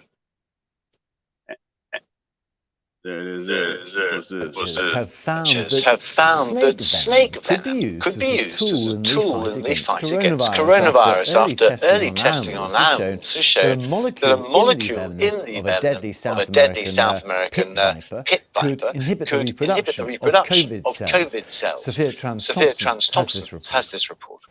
The Juraracusu pit viper is one of the deadliest snakes in South America. The viper's venom has enough potency to kill 16 people, but the dangerous snake could potentially help scientists develop a drug to combat coronavirus. Researchers have found that the molecule peptide produced by the Juraracusu pit viper inhibited the virus's ability to multiply in the cells of monkeys by 75%. We were able to see that the peptides not only inhibited the development of the virus in vitro inside the cell, but we were also able to see that it was able to inhibit one of the proteins that is very important for the development of the virus and propagation of new viruses. Can infect monkeys. Peptides can be synthesized in a lab, making the capture or breeding of the snakes unnecessary. A gente tem sim o receio que as pessoas saiam à caça. They are afraid that people will go hunting for the snakes all over Brazil, thinking it will save the world, themselves or their family. That's not the case. Is this an important discovery? Without a doubt it is. But chasing after the animal is not how it will be resolved. The component that was discovered is just a fraction from inside the venom. It's not the venom itself that will cure coronavirus. Researchers will next test the efficiency of different doses of the molecule and whether it's able to prevent the virus from entering cells. But it will be a slow testing process. And so far, there's no timeline on when human testing will begin. Sophia Tran-Thompson, BBC News. That test has already been done. Sitting there looking at the results. I just let don't they got a they have a virus. I mean, they have a antidote for snake venom that's made from snake venom, right? Right. Interesting. Right. Now, very interesting. It's very interesting that single thing America can do when we do it together as the United States of America. God bless you. Yeah, you do. I didn't mean to play that, but I just let it play. But we'll get into that. We'll get into that in a second. I ain't even going to touch on that right now. We get into that in a second. Yeah. So when I tell people, I want to play this snake. I got 2 more videos about the snake venom shit. You know what I'm saying? And then we can talk about that shit later. But nigga, what the fuck was that? I don't know. But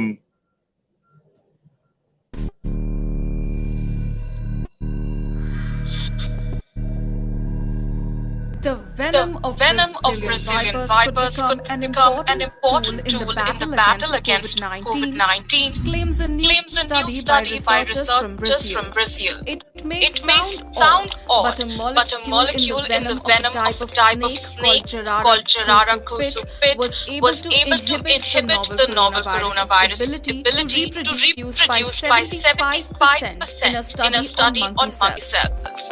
The scientists say this is the first step towards potentially using snake venom in a COVID-19 vaccine. Publishing in the journal Molecule, the team explained that the molecule is a peptide already known for its antibacterial qualities obviously this video is before the vaccine came out. Without needing to capture or raise snakes. The scientists will now study the efficiency of different doses of the venom molecule and hope to test the substance on human cells at some point. But there is no clear timeline as to when that will happen, and for now, the team has warned against taking a do-it-yourself approach with snake venom. The blowvid, y'all got blowvid, nigga.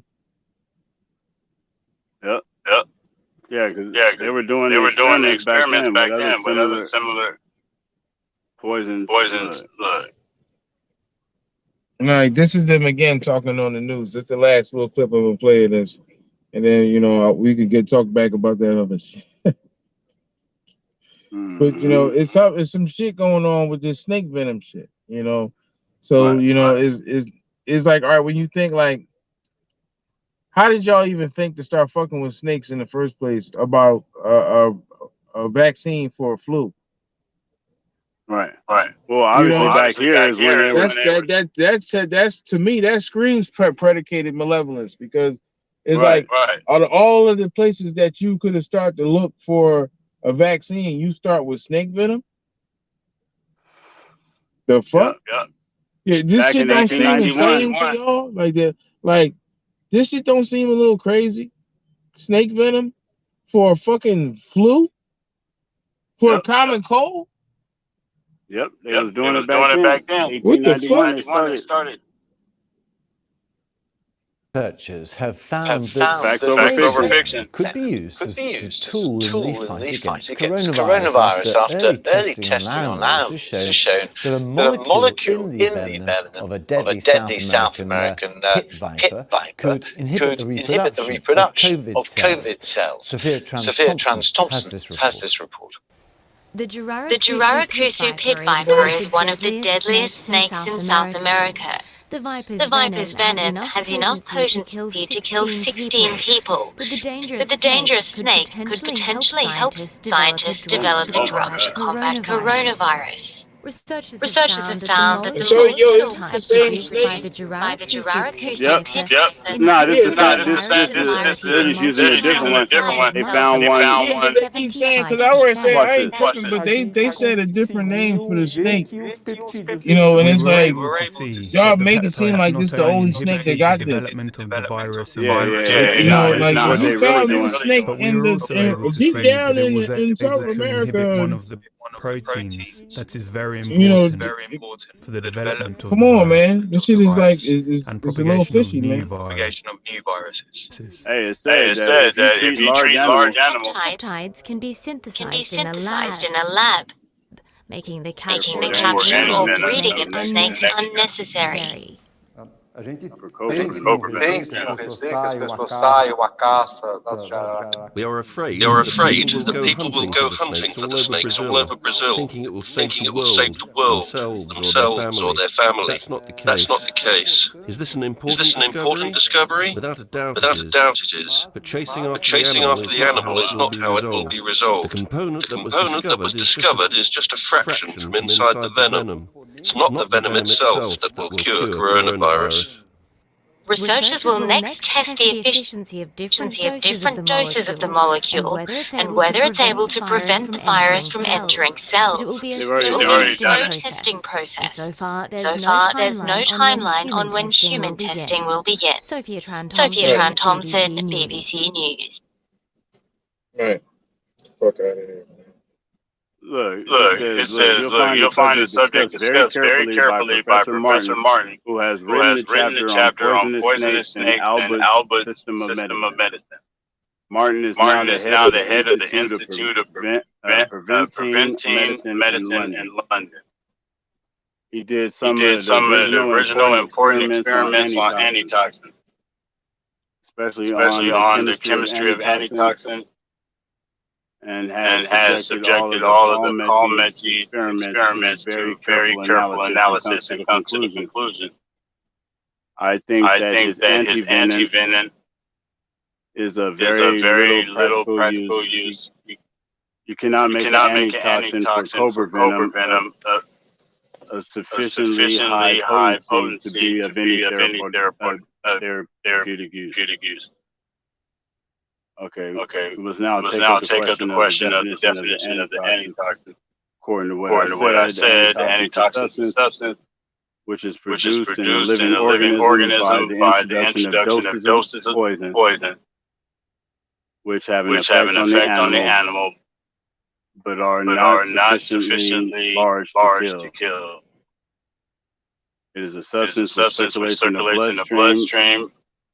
What can be attained from the serum after blood is drawn off, and has a capacity of neutralizing a particular poison with which the animal was treated. The HIV. The antitoxin is essentially a specific antipoison. There is no evidence that the diphtheria antitoxin has any neutralizing effect upon the other antitoxin. It acts only as upon the poisons of diphtheria bacillus. Oh yeah, see this actually goes deep into both directions. Like the fact that the pigs have swine flu in them, whether they're diseased or whether they're healthy. Right. And it's just this shit is running. It's running parallel to that shit. You know what I'm saying? Yeah, exactly. I got this like little clip right here. I want to play. Talking about this shit. Parallels with the swine flu pandemic in 2009, which starts off with a prediction of 19 to 65,000 deaths from Neil Ferguson. And in the end, there were 457 deaths. So the fear that was produced was exaggerated from the outset. And then, as I say, the government were pushing vaccines from the beginning. The government bought 132 million doses of pandemic vaccine, and only 6 million were actually given. And we also spent £14 million on Tamiflu, if you remember, the antiviral, which actually didn't do anything. It didn't work. It was even paracetamol worked better. That's right. Yep. Yeah. Hey, I'm gonna have to get down to and all of that. Real quick. And of course the 40 million is the cost of the drug, not the cost of the giving of the drug, which is expensive. Finding the people making the equipment and all of that goes around. And so the people have written a lot about that epidemic and the lessons that should have been learned. And one of the way it played out is that there was a wave starting in April 2009, which faded away that autumn, and then there was a sort of second wave, if you like, that winter. And in 2010, Finland and Sweden noticed cases of narcolepsy in teenagers. So narcolepsy is where the sleep center of your brain switches on inappropriately, and that can cause you to become paralyzed while you're awake, and also can cause you to fall asleep, without any warning. So it's incredibly disabling. It's lifelong. Means you can't drive, and you really find it quite difficult to do any work, in fact. And so Sweden and Finland flagged this problem. In 2011, WHO was saying, "Oh, we don't have a problem with this. It's just something funny going on in Scandinavia." And it took till 2013 before Public Health England said, "Actually, we've got this problem in our teenagers as well." And they reckon it was about 1 in 50,000 doses that's causing this issue. Around that time, people were still blaming the symptoms on the virus itself. Yep. Right. Yes, sir. Hey, man, like we say, we got a whole lot more to talk about than the small shit. Well, she got the flu for 14 days. She's as protected as anybody can be, because the best vaccination is to get infected yourself.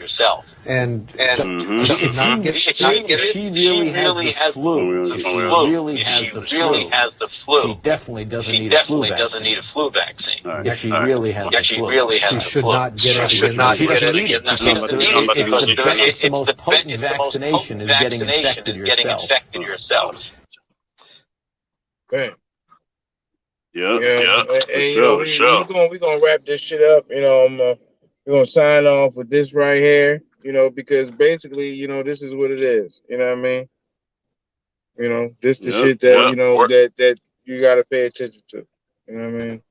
Words without action have no meaning, folks. Sometimes you don't interrupt folks. Sometimes you don't get in the way of folks. Sometimes you just let folks talk. And if you let them speak long enough, they gonna tell you exactly how they feel. They gonna tell you exactly what they think about you. For sure. That's what it is. So takes a village. Yep. We built this one. You got something you want to got something you want to sign off with? Yep. Hey. Words without action have no meaning. And if it takes a village, we built this one. Hey. OpenENT.com. See what's up with us. Man, we've been doing this over 3 years. All the way back. You can go all the way back. We didn't just start this. And see, we doing this like we have no funding. Sharing quotes and taking notes. Mm-hmm. Man, we the ones who came up after them. Come on.